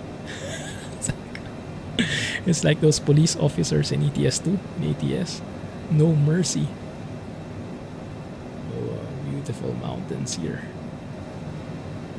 If there's something that Flight Simulator does do well though, it is definitely the scenery. The visuals are stunning. Oh, and by the way, for those who are into the details, I turned off the rolling cache. There is something buggy with rolling cache at the moment. Rolling cache is something where you dedicate a certain space in your drive, and then Flight Simulator would download scenery like this through its Bing maps and all the other integrations and save it there, so that the next time you fly into the same space, it doesn't need to download the stuff again. It just loads from your drive. So the concept is good. The implementation is a bit questionable still. I'm not sure if it's properly or correct. Because like the rolling cache I set should be in drive C, but it automatically goes to drive D no matter which directory I'm setting. So it's like it doesn't follow that directory, and who knows what else it's not doing correctly. So right now I just turned it off until they fix it. It's one of the bugs added to the list. Can imagine the choices we'll have a year from now with MSFS. Yeah. It's a very young platform, so I'm confident that they will fix the bugs and it will mature and we'll get some nice planes and nice experiences, study level experiences later on, maybe a year from now. You have FSX with a lot of favor, hey Tibo. 3 or 4 years. More fun to use than this FSX. Yeah, because FSX is a very mature platform. So even though it's old, it's stable. Same with X-Plane. That's why a lot of people prefer X-Plane and FSX for now. Because those have been through the test of time. Those have been through a lot of bugs already, and those have been fixed. FS 2020 is going through that same thing right now. So a lot of people are not into getting into that beta testing phase, so to speak. CJ4. Yeah. The CJ4 and I guess the A320 by fly-by-wire are the contenders. If you want a study level plane, this is as close as it gets, those two planes. Yeah, A320. The same with the CJ4. They have been sharing progress on their Discord server. They are recreating the entire autopilot implementation. So they're not reliant, they're not dependent on what Asobo does. And they're planning on making their own LNAV and VNAV calculations. So the VOR is still not getting captured. I'm wondering if I got the wrong thing here. 1 second, let me just compare. Romeo Charlie Alpha 108.8, that is correct nav there, but why don't I have it captured here? I highly doubt we should have captured it by now.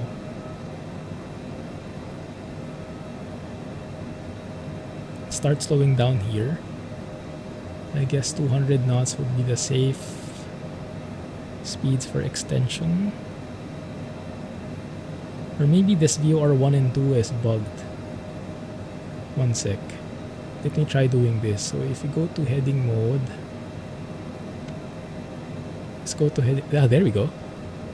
Okay, the ILS is getting captured. So we see the ghost ILS deviation there.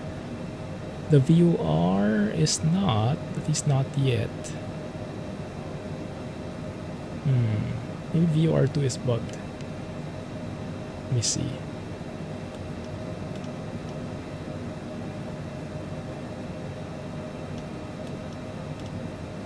If I make this ADF2, no, that's the different one. It should be VOR2. Maybe that's bugged. I don't know. But let me try something. If I go to heading mode right now, and then I change the PFD mode. Where is that?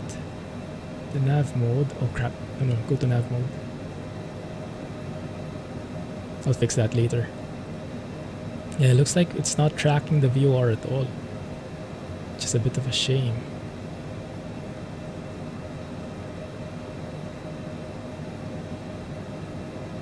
Okay, we're below 200 knots now, which is good. Do we have like speed restrictions here?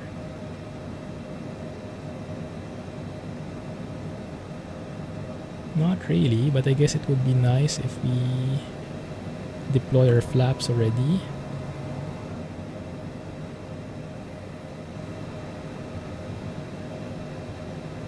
And then we go and deploy our landing gear as well.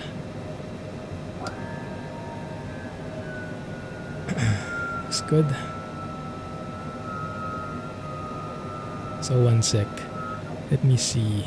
If I go to VOR mode, that's ILS 1. VOR 2 is blank. Yeah, it's not capturing that at all. Weird. Let's go to nav mode here. Continue with that DME arc. At least that's correct. We are following the 15 DME arc supposedly. I just can't track the VOR itself. Strange. Missed approach for this one is track outbound on the VOR on the 310 radial 3 DME, so 3 miles, then turn right to join the 043 radial rush. I won't remember all of that, but climb to 6,000 feet, then turn right. Climbing right turn. Okay. Oh yeah. Getting too slow. Can afford to speed up a little here. Does anyone know what the full flaps extension speeds are?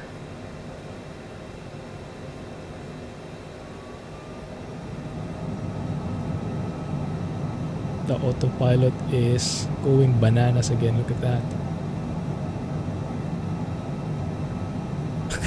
What the heck is it doing?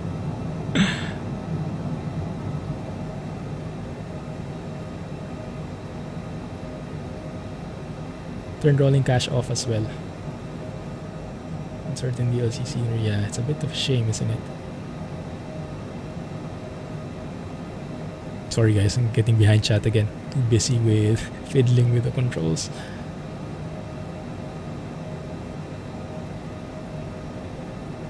Ground textures are more pretty to use, but flight controls are hard to use in a mess in this game. Yeah, still all a work in progress. Getting better by the update, but yeah, very far from usable still. So final approach fix will be 310. Let's do that here.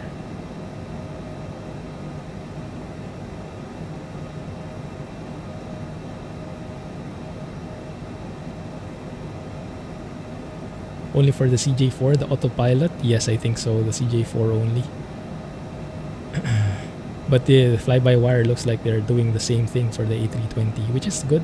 Each team is focusing on their project because the autopilot for each of the planes are very different. So we cannot, it's hard to generalize them.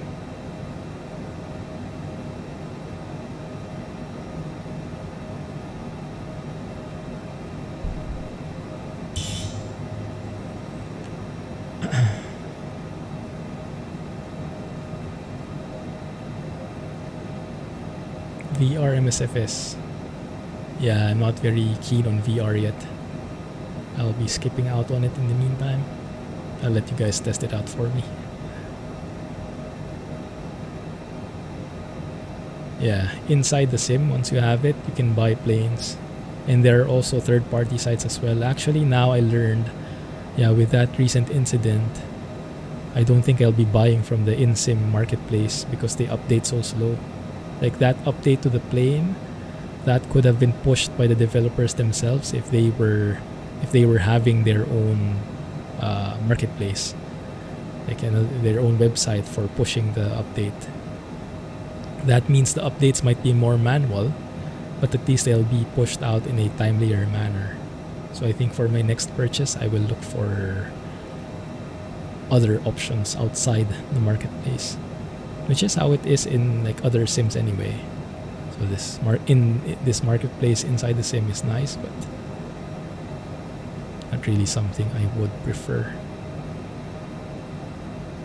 Okay, so once we're past here, Mixie, not yet.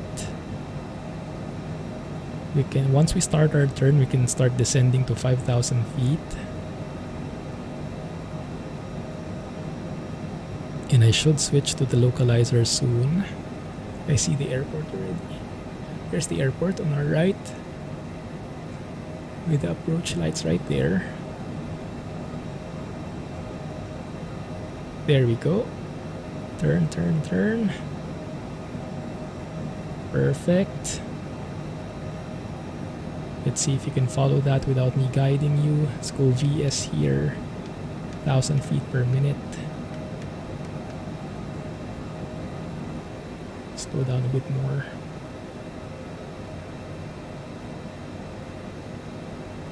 Maybe I was overspeeding already, huh? Shouldn't go beyond 200 knots with flaps and gear down. Okay, switch to localizer. Nav mode. Let's also arm the approach.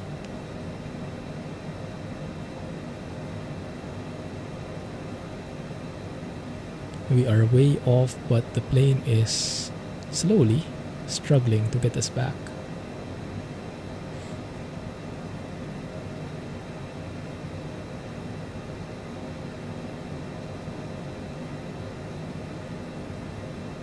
Yeah, Sobo's doing a good job, I think, but there's just so much to handle. They can definitely do a lot better in many areas. So hopefully they continue learning and applying those new things they learned to make the platform more mature. It will take time though. If we go back in memory lane and look at all the bugs that each of the respective simulators have gone through, FS 2020 won't seem so bad in comparison. Right, here we are. Final approach. ILS is set. Localizer has been intercepted. We are waiting for the glide slope now. So that diamond right there, as you get closer to, what is the final approach fix? Scorpy, this one. This waypoint right here where my mouse is. The diamond should go down. And we should be able to capture it. So we can start descending. Now what are the speeds I should be mindful of? I'm not familiar what the full flaps maximum V speeds are. I guess, let's guess 135. There's the diamond, you guys see? So when that hits the middle, because I have the approach armed, you see the GS there on white, that means the glide slope is armed. When that glide slope, that diamond reaches the middle, the GS should be activated and that should become green. And that would mean we can start our descent. It would start the descent automatically, ideally. Hey Downtown, how are you doing, man? I'm enjoying these Citation jets. Very fancy. Let me have a look at the ref speeds again. So I have a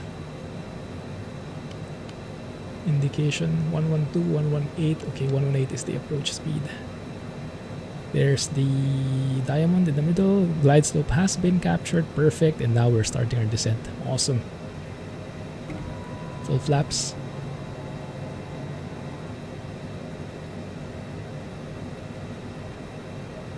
Looking good. 118 on the approach based on the calculations from the MFMS. And then what I learned, although I have not been able to apply it very well, the flare on this plane is minimal. Should be minimal. So we should not do the usual GA flare where you kind of like pitch up like there's no tomorrow. Here you just do like maybe a 3-degree pitch up like in airliners. It's something I have a very hard time doing because I'm so used to flying in GA now, flying Cessnas, 172s and stuff. So it's pretty challenging for me. Let's do this manually. Autopilot, yaw damper. Okay, let's take it the rest of the way home.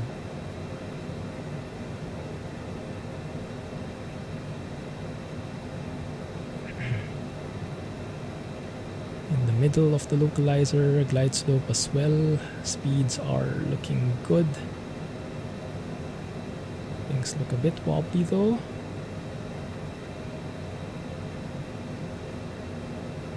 Oh, the winds are strong. How much winds do we have here? If you look below, 19 knots. That's not too bad. Are the winds still gusting though? We might need additional VRF here. Might need additional speed. Let me go to around 120 knots at the very least.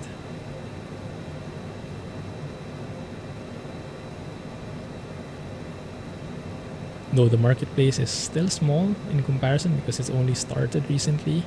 So not much in there yet, although week by week they're adding so much stuff in. Oh, getting low. Why is that localizer rotating in and out?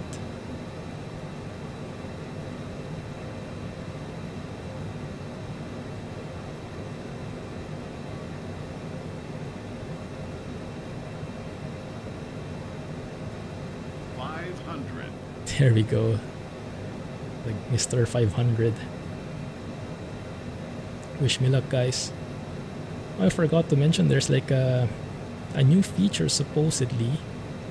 If a moderator can like do like a slash prediction, you can do like a poll and you can do like a certain like betting. Will he butter it or something? You can do that next time. You can explore it. Oh, that's too high. Too high.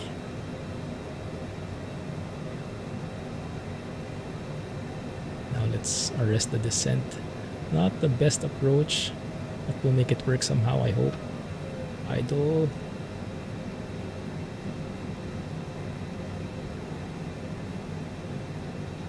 See, it's still floating. I barely flared and it's still floating. Goodness. Oh, that's fine. Speed brakes. Let's coast along here. The airport should be... There should be a taxiway on the right. Taxiway Delta.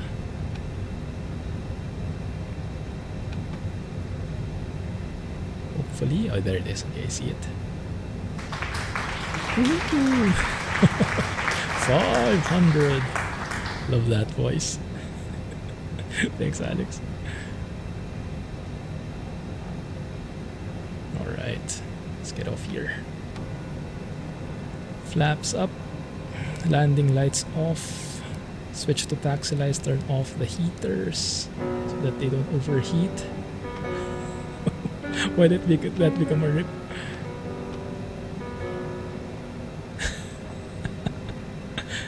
Like how the newspapers did it before. They have like both versions.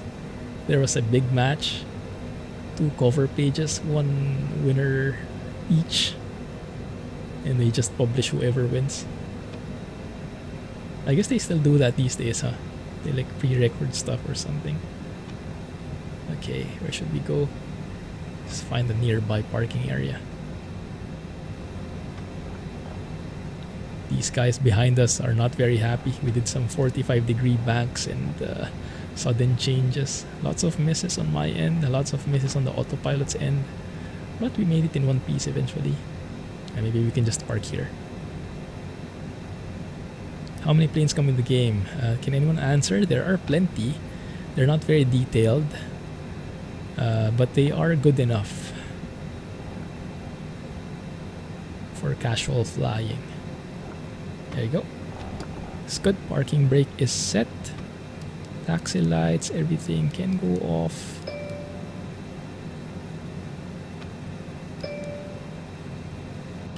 Air conditioning can go off, and well, should be able to just turn off the engine here.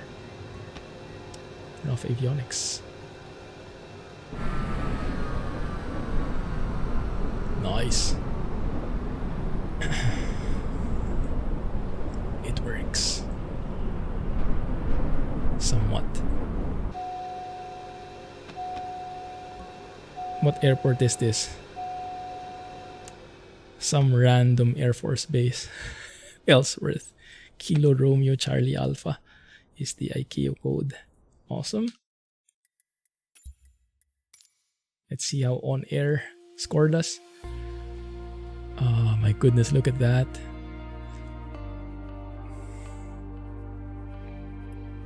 We actually got minus 0.92% reputation because of that excessive bank by the autopilot. Yeah, the only bonus we've gotten was this aircraft handling one. But still, we got a lot of XP and we should have earned quite a bit there. Let's see how that reflects in the new update. Let's also zoom out on this, or expand this a bit so you guys can see better. That one should work. Let's have a look at the log.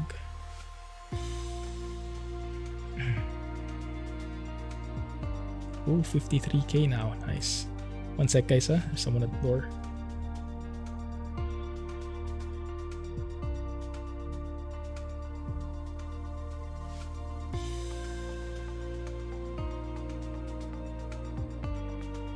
We got 4572. Nice. In the VA, how much did it get? I would need to step off for a few seconds, guys. Delivery is coming up. Not sure which one it is. Ordered a couple of things in time for the holidays.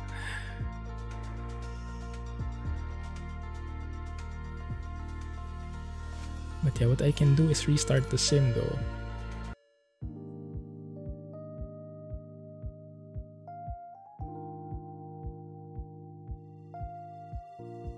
Oh, Mrs. Clumsy can get it. Nice. Yahoo! Thank you, Mrs. Clumsy. Alright, so let's go and check the... Load up the sim again, so it's fresh. And then we can check for... There we go. 15k. 4k went to us. 15k, so around 11k left. But the plane itself had 6,000 for renting, and landing would be 110. So that's 6,000, 10,000, 11,000. So all in all, netting only 4,000 for the company, I think. It's very hard to earn money with this CJ4. We need to make it full because it's so pricey to rent. But the money is, I guess, part of it. Let's have a look at the new operations screen. See how things look. Oh, there we go. Credits 4572. So apparently the credits here means how much that pilot has earned. Nice.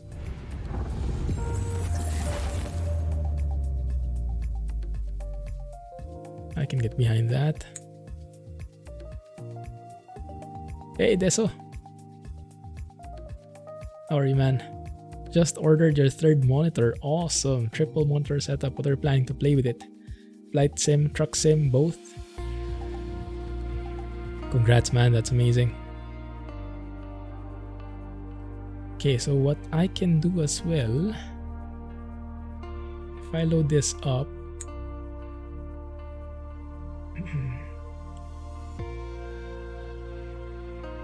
And then we do 1 second. Oh yeah, 53.4k. So what I can actually do is I can give 50k more to the company. So I can propose another equity increase. That would mean I can have 200 in total inside the company, and that means I can accept the other proposals as well, because I don't want them to go beyond what I have. They might start owning the company. I'm not sure how that works. So the one from Jetflix we can accept. The one from Swappy we can accept, as long as they are below what I have. That should work. Perfect. Awesome. So that should have made the company...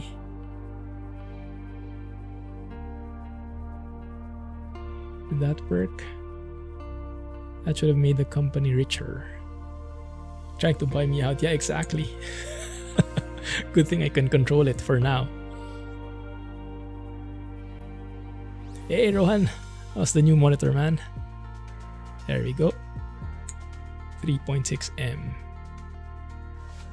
Awesome. So let's get rid of on-air here now. We'll not be flying with on-air anymore. We'll be flying the Longitude. This guy. I do have a mod for it if you guys want to check it out. Exclamation point mods. For those who missed it a while ago.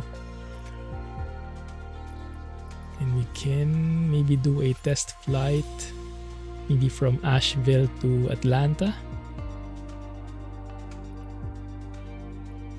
That should work. How's the winds? How are the winds here?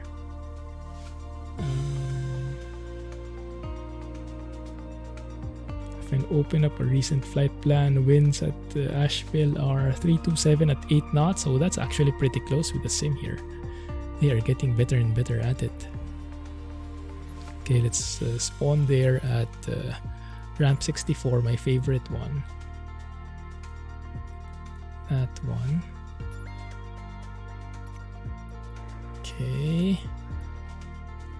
Maybe make it scenic. 7 a.m. Live weather, fly.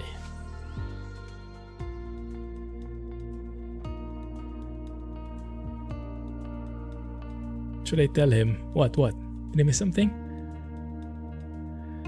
Am I on mute? Thanks, Life. Thanks for joining. Glad you enjoyed as well. Catch you on YouTube, man. Stay safe. A VA bonus still on top. Good point. Clumsy triple monitor. Oh, that's amazing. Yeah, enjoy, man. Yeah, I stopped showing the triple monitors, as you guys requested for single. So here you go, as requested.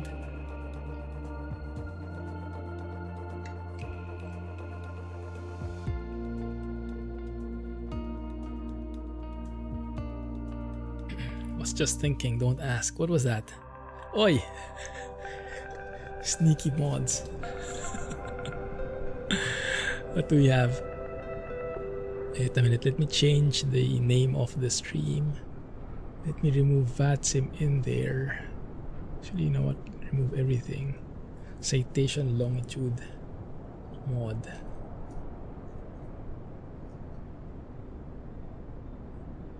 Make it like that.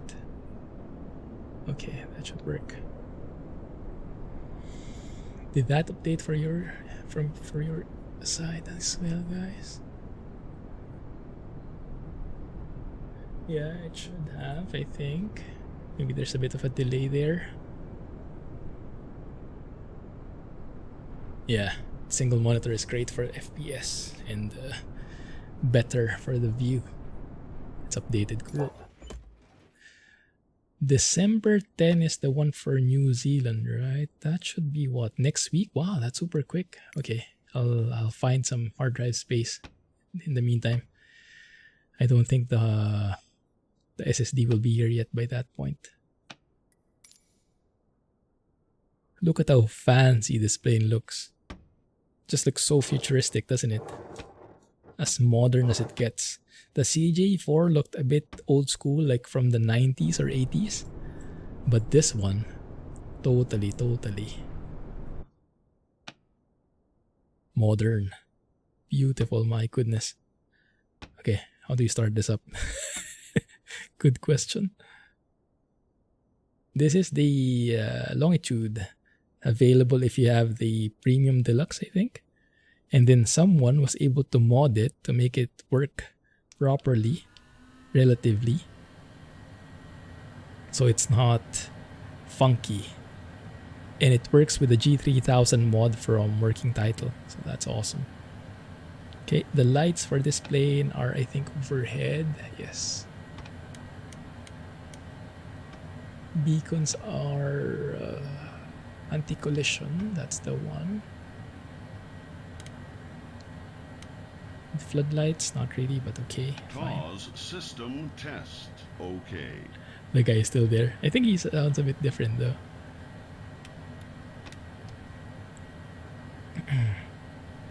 Oh, that's actually pretty close. If I press B, local altimeter is 3006. If I look in the nav map, NOAA weather 3007. That is super close. Look at this. And the winds are saying through 327 at 8. So this one, where my mouse is, lower left side of the screen, that's coming from the NOAA station weather. So this is retrieved online from NOAA. And this one, this arrow here, is from the sim itself. So you can compare NOAA weather versus the sim. It is exactly identical. 327 at 8 knots. Wow. Yeah, looks like they fixed that bug finally, thankfully. Hopefully the clouds are pretty accurate as well. Doesn't look like it though, because it says here Asheville has no clouds, but I am seeing a lot of clouds here. So maybe the clouds is still in progress. You have the standard one. I see. This model of the Citation is only 4 years old. And this plane costs 27 million. Oh, now, no pressure, right? No pressure. Let's go to nav mode here. Go to heading mode. Heading would be 346. So that runway. That looks good. Flight director's on. Let's go and start the plane. Should be pretty straightforward. Should be similar. Starter and then run that.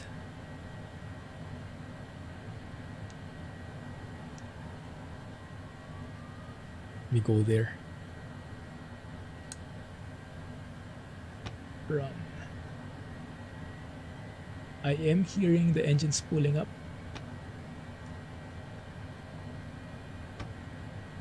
N2 is rising. There we go.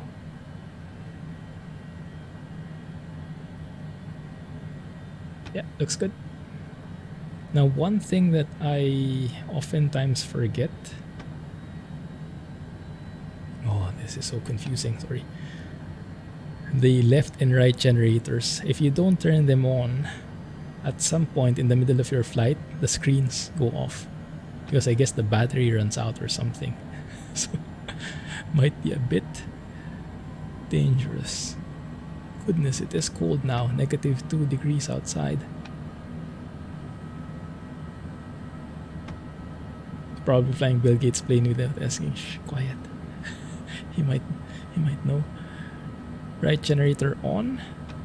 There you go. The battery should start charging. Let's turn on engine number 1.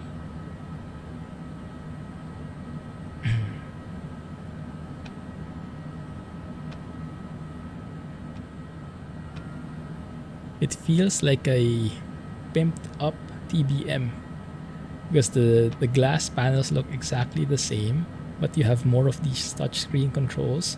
In the TBM, you only have it in the middle. Here, you also have one on the left. So you have one dedicated for PFD on the left and MFD on the right. So you can zoom out on the screen here. In the TBM, these two are kind of merged. But yeah, aside from that, it behaves similarly. Aside from the fact that this has 2 engines though. I'm not sure where the area is where it should show the warnings though. Normally there's like a specific area of the screen where the warnings are shown. Maybe that's not implemented here. I don't know. Probably owns 14 or 15 of these. Yeah, he won't notice. Looking like a souped up TBM. Yes, it feels very nice as well. With the mod, it feels very nice to operate. Hopefully I can get to showcase it. It also has auto throttles though. Let's make sure that I also activate the left generator. And with that, I think we're good. Go for recog lights, I think are the nav lights. Taxi lights we want. In the altitude, we want probably 30. Let's go 38,000 as well. Maybe 36,000. Okay. Parking brake is released. The parking brake in this plane looks really like a parking brake. That one. I like it. Okay. Spool them up. You hear the engine. Much better sounding, right? Hear the distinctions. In the rudder control, I like it better. It's more organic. On the CJ4, it's a bit too sensitive. On the TBM, it's a bit too insensitive. At least I don't really have a real life reference, of course, but just for my feet, this feels more natural. And in terms of performance, it's similar to the frame rate for the TBM. I guess it's because the glass panels are the same. So no problems in performance as well. In some cases, it even gives better performance compared with the CJ4, because I think the glass cockpit from the CJ4 is kind of frame intensive at times. You don't get the fancy FMS though. Don't have any FMS here. The FMS is embedded with the G5000. Yeah, what is that all about? What are you guys keeping from me? Spill it, spill it. Stop teasing me.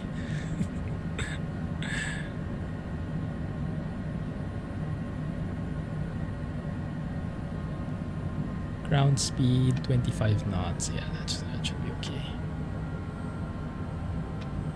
But yeah, I like the sounds much better here. Now the speed, manage speed, so we have to go to manual, because by default, if you look here, FMS is the default. We have to switch to manual because right now the FMS is blank. There is no managed speed in the FMS at the moment. And then from there we can adjust the speed. So if you put here like 240 knots, so as I'm moving this, the indicated airspeed there is changing. That is the speed ideally that the auto throttle will try to target. So what we can do is probably we can go into like vertical speed mode and then let the auto throttle accelerate our thrust enough to reach that speed as we climb. We'll see how that works later on. Got a hoodie, t-shirt, other stuff. So much traffic outside. People are going out already. I guess is Christmas shopping a thing there as well? Or at least end of the year shopping. Forget our flaps. We do have landing lights later. And our pitot static heaters as well in a bit.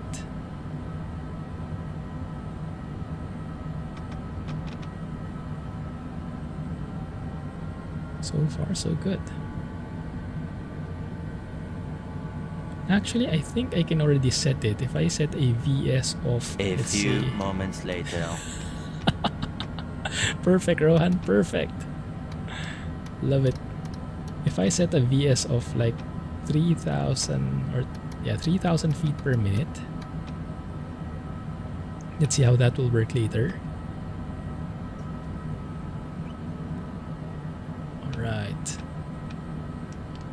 Landing lights on, strobes are on. I love the buttons as well. It's an amazing plane. And make sure that the heaters are on if I can find them. Pitot static heater, that's the one. Okay, good. Clear on the left. Clear on the right.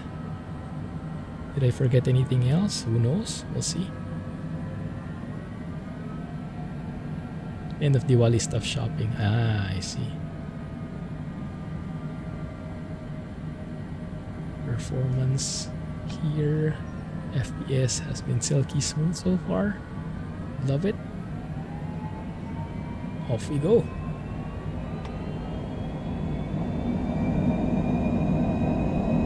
We'll arm the auto throttle later, because sometimes it bugs out.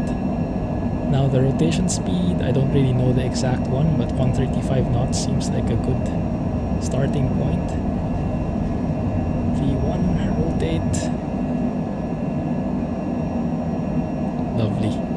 Feels like the TBM even.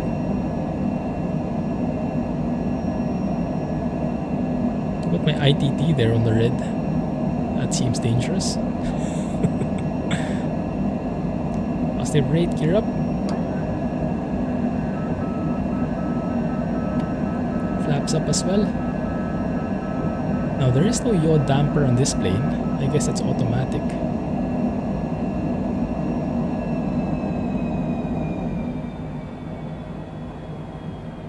There you go.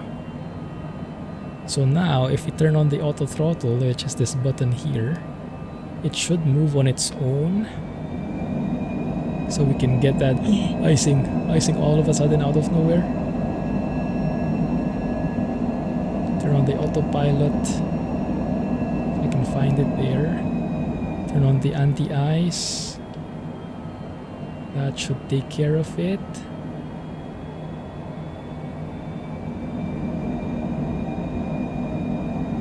Yeah, the icing is dissipating. Good. Yeah, look at that. It's maintaining 240 knots more or less. And it's keeping that 3,000 feet per minute climb. So it's adjusting the throttle on its own. So with VS it does work. If you switch to FLC, it gets a bit hairy. But yeah, with VS looks like it works nicely. Oh, look at this. This is going to be nice. It's going to be a nice shot. There it is.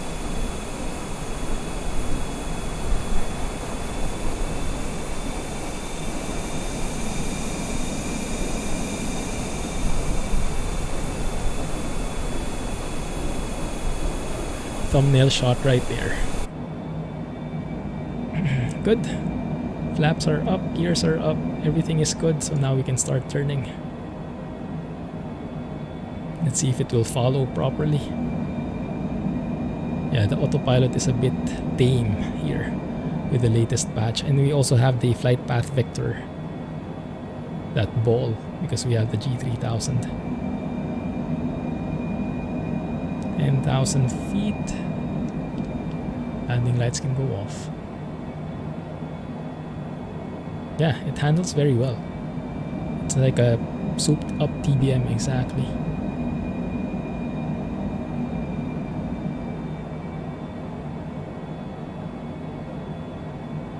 So in terms of fiddling around with the systems, the CJ4 is very nice. But in terms of like the feel, I am kind of liking this more. How about you guys? Based on what you've seen so far, which one do you prefer?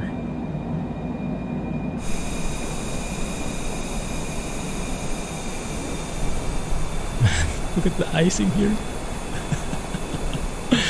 Icing looks deadly.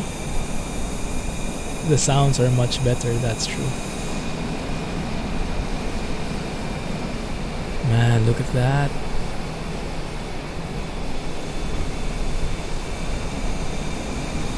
Beautiful. We are keeping that 30-degree bank. Let's go to nav mode here. I think I'm liking the Longitude more actually. Didn't think I would say it.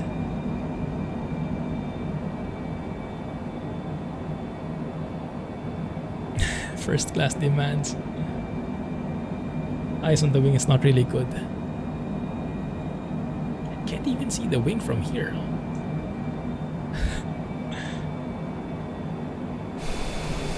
Yeah, ideally the anti-ice should have taken care of that. Because that should be the focus of anti-ice, right? That part of the wing there. Yeah, the edges with the black surfaces normally is the target, the priority. They have my anti-ice on already.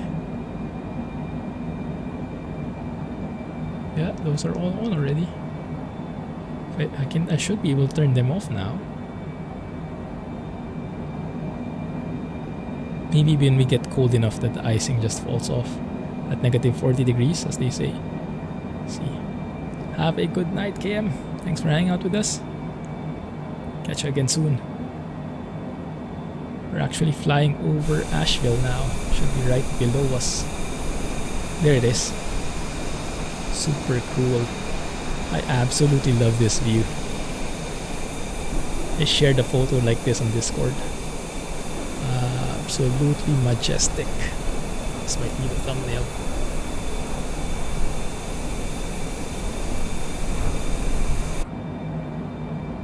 Yep. Switch to standard baro.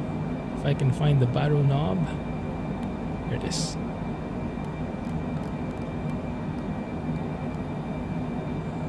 So yeah, which one do you guys prefer? Which one are you guys liking better? V speeds 240 knots, 3000 feet per minute. Looks like it's the perfect balance.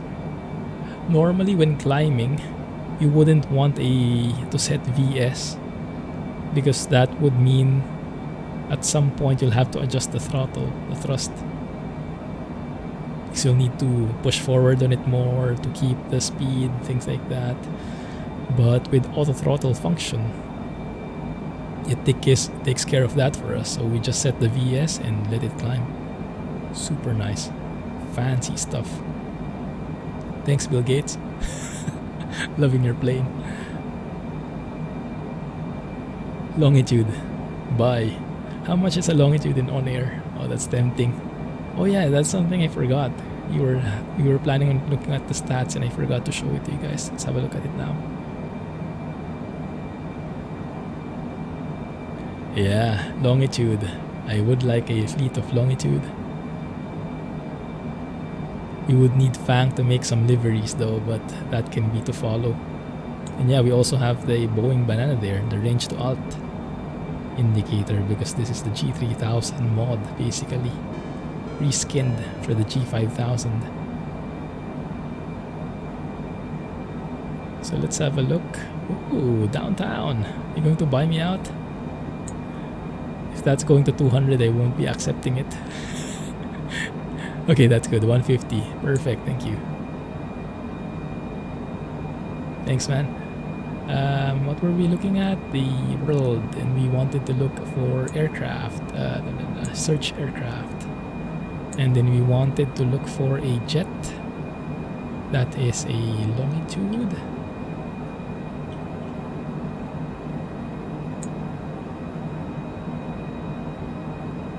$4 million.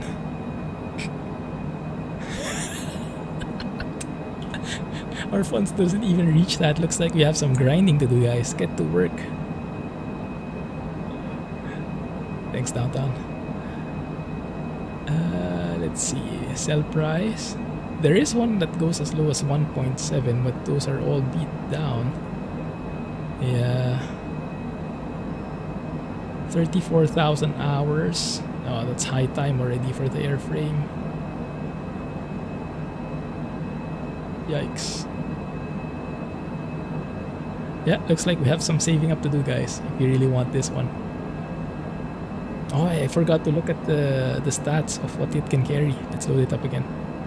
I'll leave it running in the background. It's still climbing at 3,000 feet per minute. But I think we're starting to stretch it now. 96% N1. It's nice though, having some automation in the sim that works relatively well.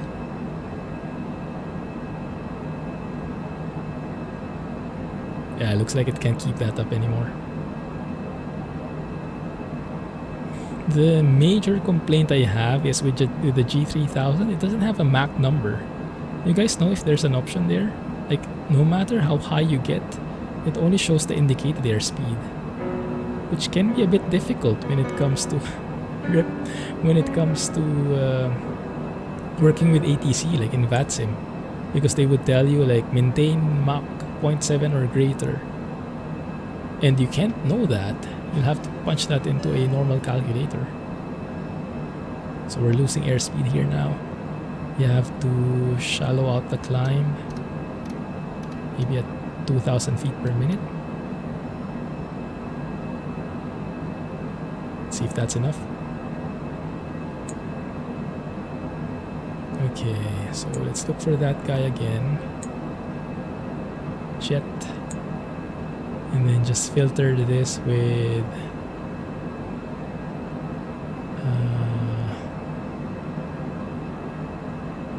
why doesn't it show FS 2020? Oh, there you go. Longitude, that's the one.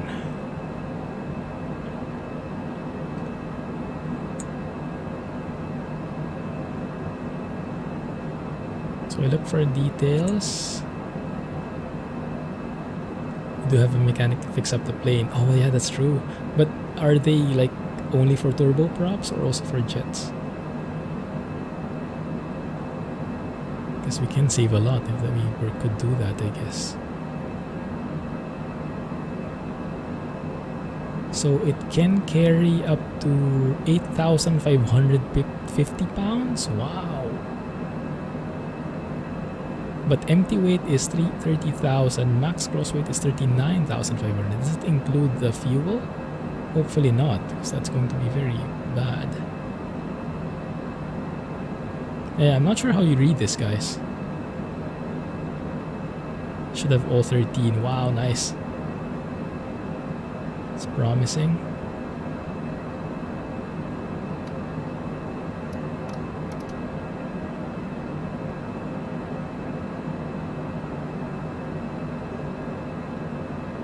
Yeah, at this point, if you go to Mach, flight level change. Oh, that works. Gonna actually have a Mach 0.64 flight level change.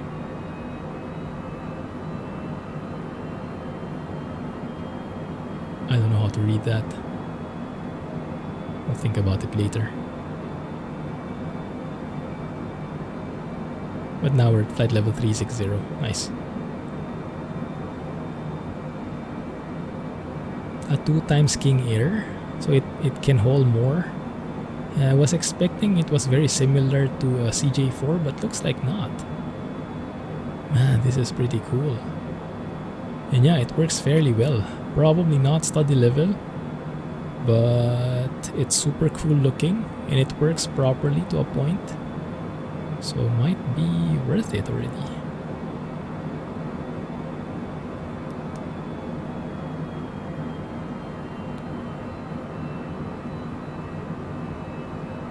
There we go. 36,000 feet. And we can maintain a Mach here. We can say maintain 0.74 Mach. And then the auto throttle should accelerate that much, I think, if it can.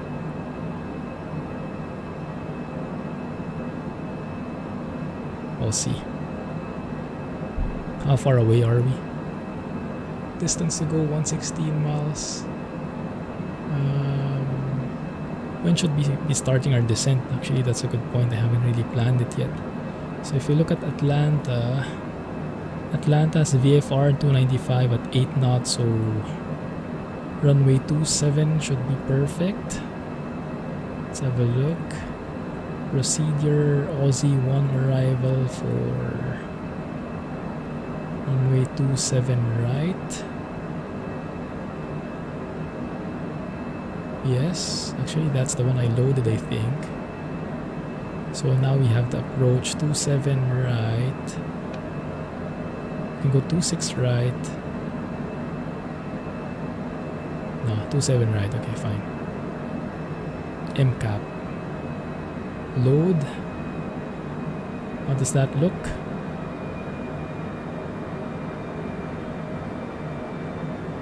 I have no clue if that worked. Let's have a look here. Aussie, Harry, Aussie, UU, MCAP. Let's zoom out here and see. That looks correct. That looks correct so far. Good.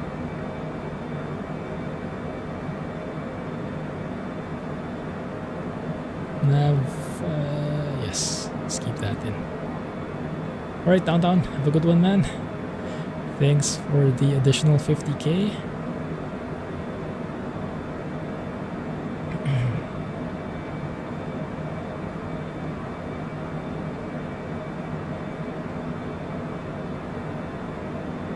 It's a very nice teardrop we've done on the breadcrumbs. So we departed Asheville, runway 35, headed on straight. Once we got stabilized, turned right, intercepted Asheville and went on our way. Looks super pro.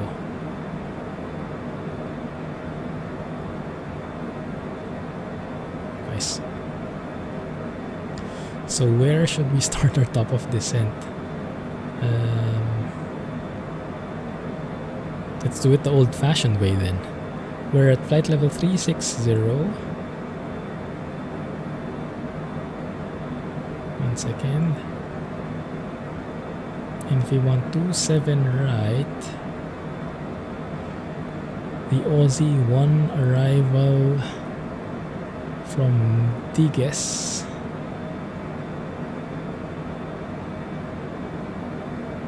There's no real altitude constraint there aside from 6,000 feet at MCAP. Okay, 6,000 can be a target.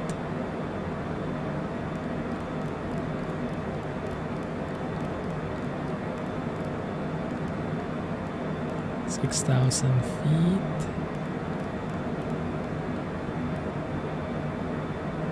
So we are at flight level 360, so that means we need to lose 30,000 feet times 3, that's 90. So when we are 90 miles away, distance to go is 90 miles, we should start our descent. We are in the ballpark, so we should be able to start descending now. Okay. Descend here. And as we descend like that, because we are maintaining a 0.74 Mach, I'm expecting the auto throttle to reduce our thrust accordingly, so we keep that speed. There's a bit of a bug with the display right now.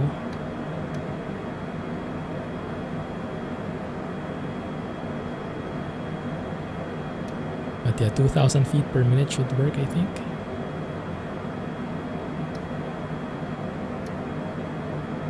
That should work.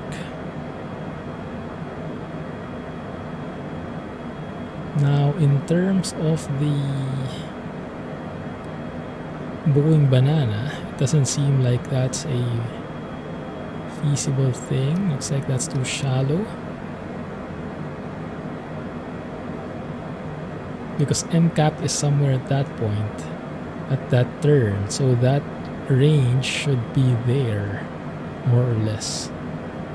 So I'm guessing we should make it steeper.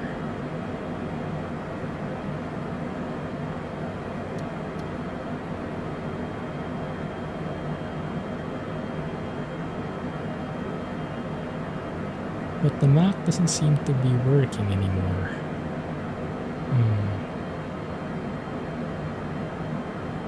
One sec, guys, huh?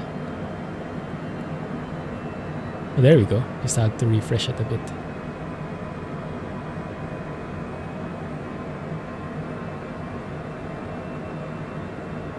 Okay, good. Hey, Jamnik, come back. How have you been? Let me know if you have questions on the mods list.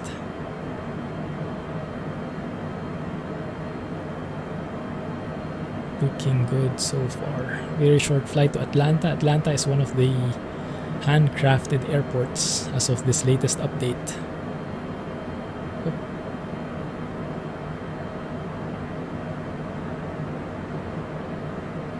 Doing good, man. Enjoying these fancy jets. We flew the CJ4 earlier. Now we're flying the Longitude. Both are in good working condition now, thanks to the amazing mods by the community.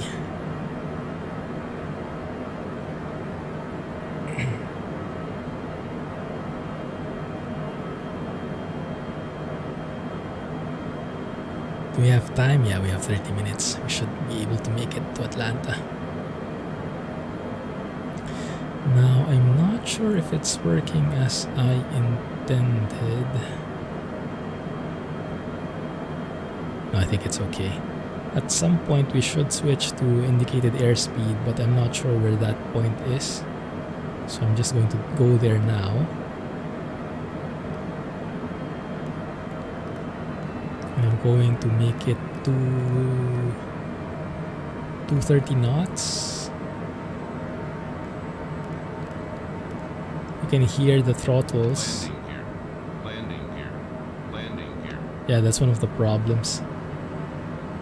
When you lower the speed so much, the throttles go to idle, the auto throttle goes to idle, and that landing gear enunciates. I guess that shouldn't be happening.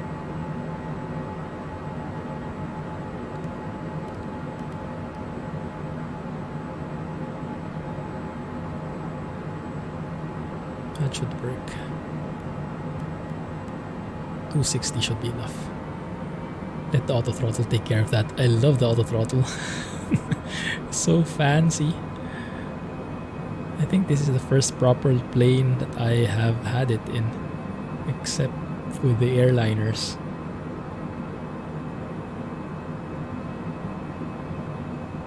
Landing gear alert, flight level 250. I think, at least in the TBM, that is by design. If you go to flight idle when you're airborne and you don't have gears, you will get that landing gear annunciation, that landing gear warning. So maybe it's the same in the Longitude. But I mean, if that's the auto throttle doing that, it shouldn't happen, right? If I'm the one doing that manually, then that's okay with me. But with auto throttle, the one managing the thing should know not to warn itself. That descent rate, 3,000 feet per minute, yeah. It should be able to go 4,000 fine. We can actually lessen it now though. I'm seeing the banana there.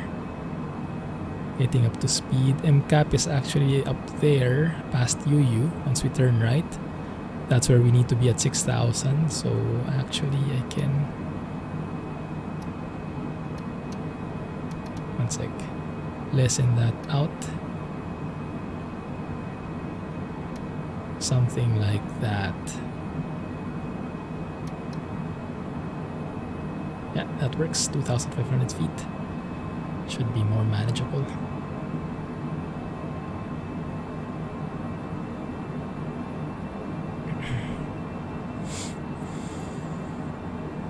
At this point, I'm not sure anymore which part was done by Asobo, because I'm sure they fixed some of the autopilot stuff either. If you notice, we didn't get any oscillation at all. Like whether the left and right oscillations or the dolphin dance. No more dolphin dance, so that's a thing in the past. So thankful that Asobo managed to fix that finally. And then from the Longitude mod that I have as well, that I think improves the fuel flow. Where is the fuel flow here? That one. Fuel pounds per hour. That's the one I believe. 523 on each side. But yeah, the weird thing here is the fuel I think is in gallons still. I guess that would make sense to be in pounds more, so you have a 1:1. Because right now you can see, if you just compare the numbers, 504 pounds per hour versus 470 in the tank, it kind of seems like you'll run out of fuel in less than an hour, but that's actually in gallons, if I understand correctly. Yeah, that's in gallons. So just some unit of measure differences there. And it does say gallons there, but you have to, I guess, remember it.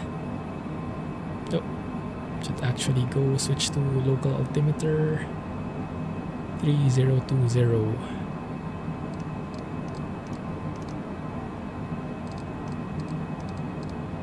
That's what we have in Atlanta.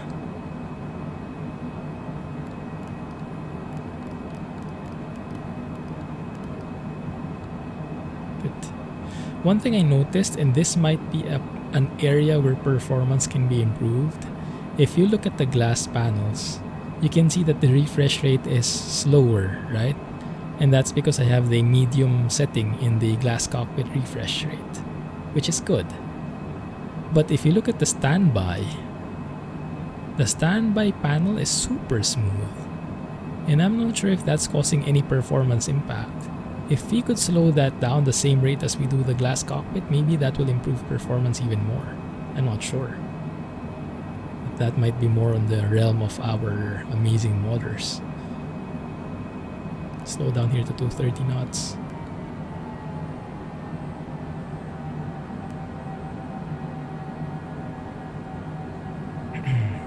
Put him out for some air. Pro tips? Oh, I have plenty of those. Not really. Okay. Let's put that down. 230 knots is what I want. Actually, 240 is okay. As long as we don't go beyond the 250 mark, below 10,000, we should be good. So 240 should be a valid buffer. I love this area below and the little spots of clouds along the way. Very nice. 3:40 a.m. My goodness, yeah, get some sleep, man. Thanks for hanging out with us. Here it's 10:40 a.m. So all up and running. Ah, beautiful. Let's take another shot there. And the grid of the city below. Just adds to the entire theme, although the icing is still there. Yeah, I would say that's more of a visual bug though. I wonder if that's something on the livery side that can be fixed. Because it doesn't look good. It looks dangerous actually. 240 knots, below 10,000. Let's turn on the landing gears. Landing lights rather. Everything else is good. Seatbelt signs is enough, as well as the safety. Emergency lights, I should have armed that. It's okay. Good. There are some minor like cracks on the landscape. Probably water level problems. But overall, my goodness, look at the detail there. The FPS here has been super smooth. Not bad at all. But yeah, we still have that weird, nothing is getting maxed out, but we're not getting higher FPS.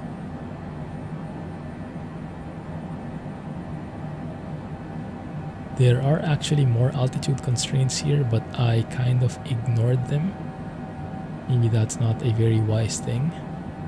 If we are going to be very strict about it, the waypoint we just passed was, if I can find it, Posi. We should be above 8,000. The DUU, we should be above 7,000. And we should only reach 6,000 by MCAP. So yeah, not the best in following the altitude restrictions. ATC will probably have a word with me. That will leave it there. Okay, now the biggest problem I guess in this plane is you don't have any calculation. So unlike in the CJ4, you can do an approach calculation, so you know your approach and ref speeds. Here there is nothing. The best that we have is the speed bug very basic ref in app, which is 135 knots. I highly doubt that is for us. If I look in the forums, there are a couple of guys there who were able to look for the real plane's ref speeds, and it depends on the weight. So you have to know your weight, the landing weight, and then you look for the appropriate speeds there based on that weight. But I'm not sure. I guess there is a whole lot of calculation going on. And I find it hard to believe that in this super futuristic avionics panel, you don't have a landing calculator. I'm guessing it should be somewhere here in the Garmin. Let's see. Music, checklist, utilities maybe, but yeah, nothing is here yet. Aircraft systems, maybe more like it, huh? Yeah, so far, nothing for now. There we go, turning final here. Take 6,000 by MCAP, 5,000 by Masson, 4,000 by Mercer, and then 2,700. Okay, so step by step descent after we pass MCAP here. There you go, should start descending to 5,000 feet.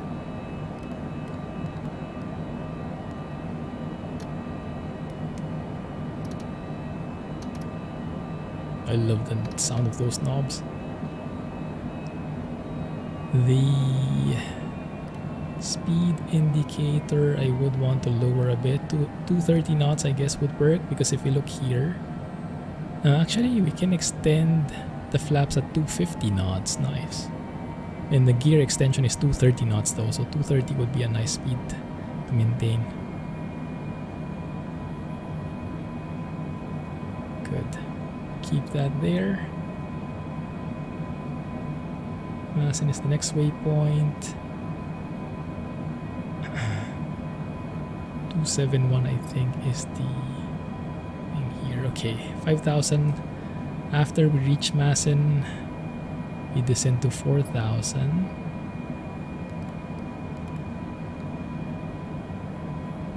There you go. Continue the descent. And make sure that the ILS is getting tracked. Yeah, that's still wrong. I don't think that automatically switches. So if we look for 27 right, 27 right, actually the identifier is IAFA, India Alpha Foxtrot Alpha, should be 111.3. Same here. There you go, IAFA, that's the one, perfect. Oi! Oi. What the heck is this guy doing? And I was praising you so well. What the heck? Okay. Look at what it's doing there.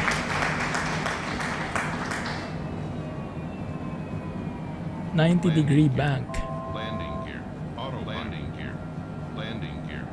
Landing gear. Landing gear. Landing gear. What the heck? Yeah.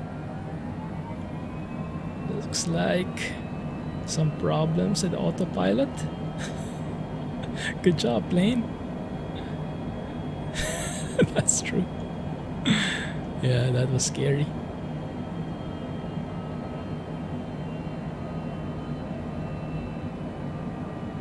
Something is wrong, definitely. Because if you look at the elevator, could it be icing? Maybe it's icing, guys. Oh, it automatically switched to the localizer there. Nice. I am pushing on the yoke so much, and the trim is all the way... Oh no, the trim is all the way up. Okay, yeah, makes sense. Okay, fine. Let's fly this manually then. And I was praising it so well.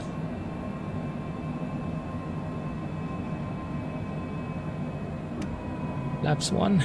We can still make it. There's plenty of time. We can catch up to the glide slope. Below 230 knots, landing gear down. hand fly this thing. And let's lower the approach speed to, let's say, 122 knots.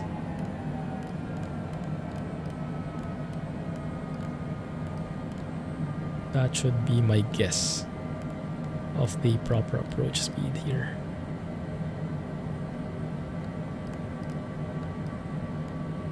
There you go. Pizza! Okay, now it's more manageable again. Now I can fly it again properly. I wonder what happened there. First time I've seen that do some weird stuff. Is it maybe when I switch the ILS? I have no idea. Maybe it's one of those turnarounds when you set up the approach. Because that hasn't been fixed by Asobo yet.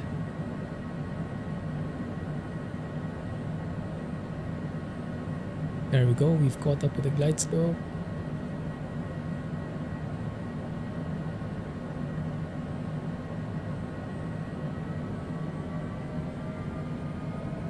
Come on. Slow it down more. Full flaps.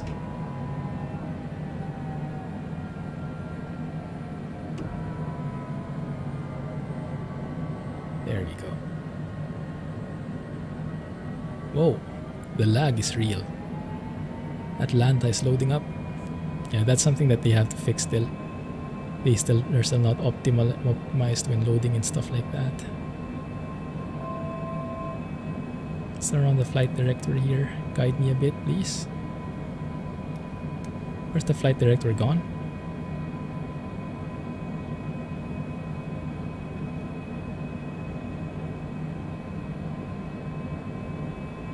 Maintain 122 knots. It's like flying an Airbus with auto thrust. You don't have to worry about the throttles at all until the last moment.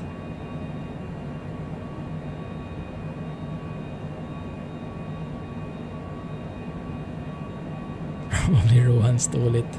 It does seem like it, huh? Wow. Atlanta is humongous.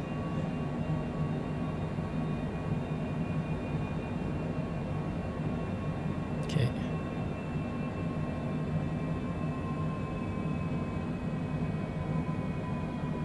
I have no idea where the flight director went.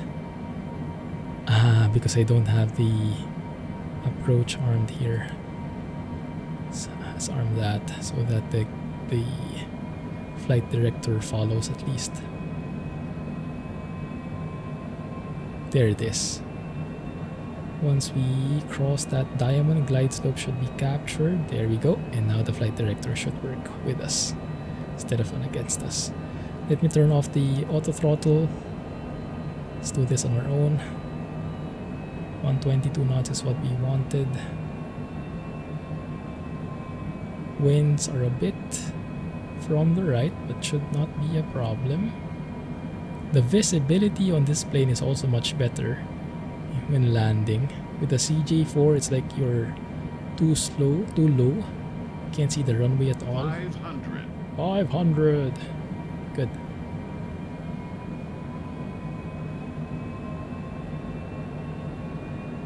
Okay, keep that going.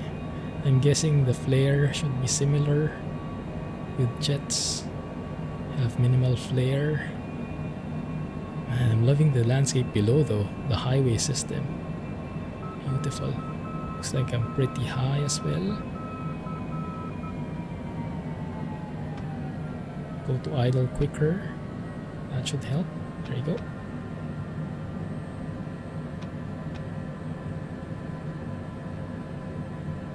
Just keep it steady. Come on. Come on. Float a bit, but that's okay. There we go. Beautiful.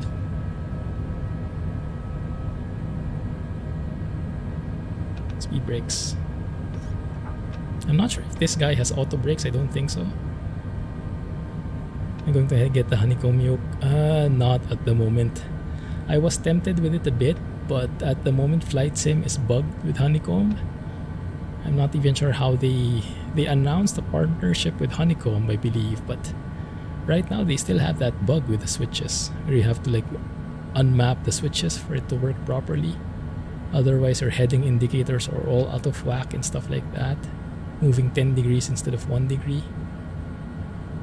Good landings. I land better with this one because this feels more like a TBM. The CJ4 feels much more different. Flaps up. And I love the lighting here, so easy to see and reach. Huge buttons as well. Landing lights off, taxi lights on. Strobes can go off. Actually, no strobes have to remain on. I think this will be crossing some runways.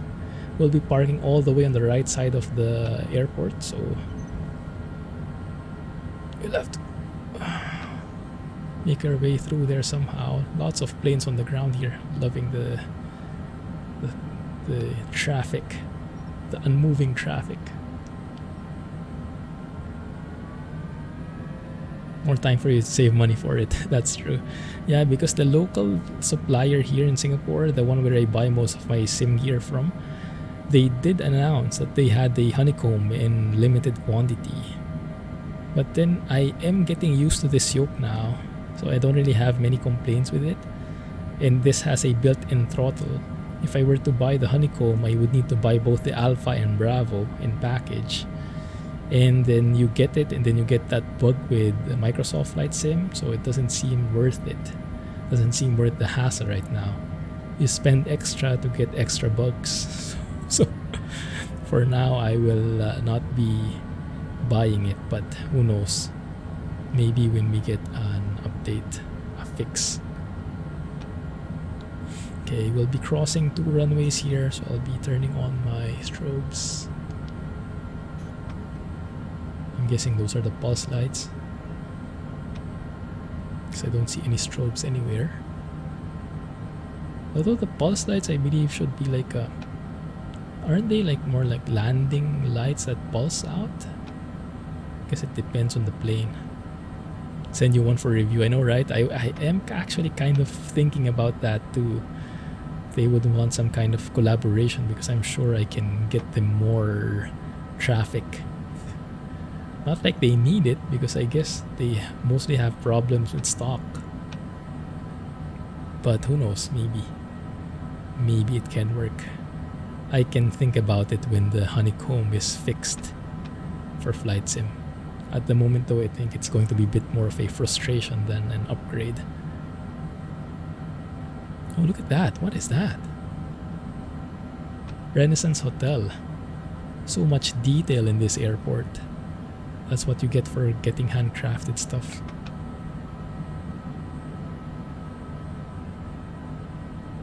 I saw even like a DHL logo here somewhere. Looking at it. What's that sound? Oh, the throttle. I see. That sound is from the throttle apparently.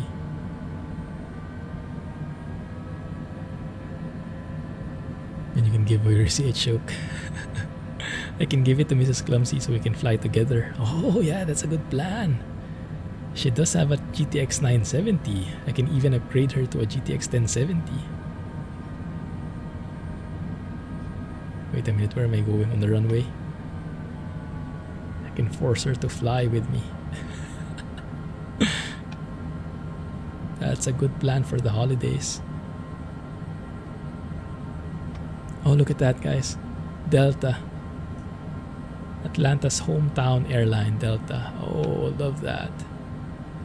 Then you have Renaissance Hotel there, Delta. Where's the DHL sign? I think the DHL sign should be somewhere there in that building. I'm all over the place here though. Such a massive airport. I remember, do you guys still remember the first flight I did in VATSIM? Was here in Atlanta. And thinking back now, that probably wasn't the best move. Doing your first flight on a very busy airport. We somehow managed, but remember how long I was like sitting and trying to plan what I was going to say. I still get that these days, although not that much anymore, not that intensity anymore, but yeah. My eyes were blinking like crazy then. Yes, this is Hartsfield. The home of Atlanta. It's the home of Atlanta, home of Delta. It's definitely their home, so much so that when you look at the charts, it actually tells you there's a taxiway Delta, but you actually call it taxiway Dixie, I think, because Delta is the airline. So it gets confusing when you have a Delta taxiway and a Delta plane. So I think in the chart, if you read it, it would say refer to taxiway D as Dixie. So so you don't get confused. Very nice. We actually have an marshaller right there. Is that for us? It is. Wow, we found him. Lucky. Right. More to the right, straight ahead.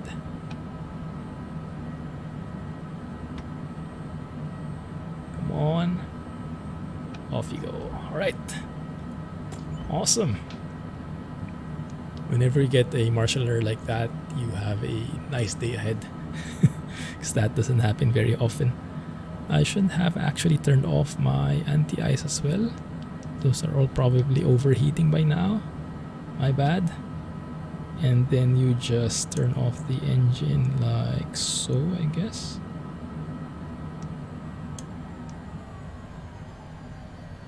Yeah, he's good. The busiest airport in America. Wow. And that's where I first flew in VATSIM. No wonder it was a disaster. Oh. Good. And we have a good flight. Oh, perfect parking right there. I like it. So yeah, looks like I like the... I'm still not sure which one I like better. But the Longitude is definitely, how do you say? I feel more in control with the Longitude, except for that incident a while ago. So we'll see. Thank you guys. Thanks for joining the stream and hanging out. Catch you again in 2 days for some trucking. In the meantime, talk to you in Discord. Have a good day. Clumsy flying, clumsy trucking. Thanks Alex, Rohan, Jay. Only the mods are left. Thanks for joining and appreciate the company. Have a good day. Catch you soon. Bye-bye. There we go. Perfect timing. Looks like we're keeping that for now. Because there's a cooldown anyway. Have a good night, guys. Bye-bye. Catch you soon.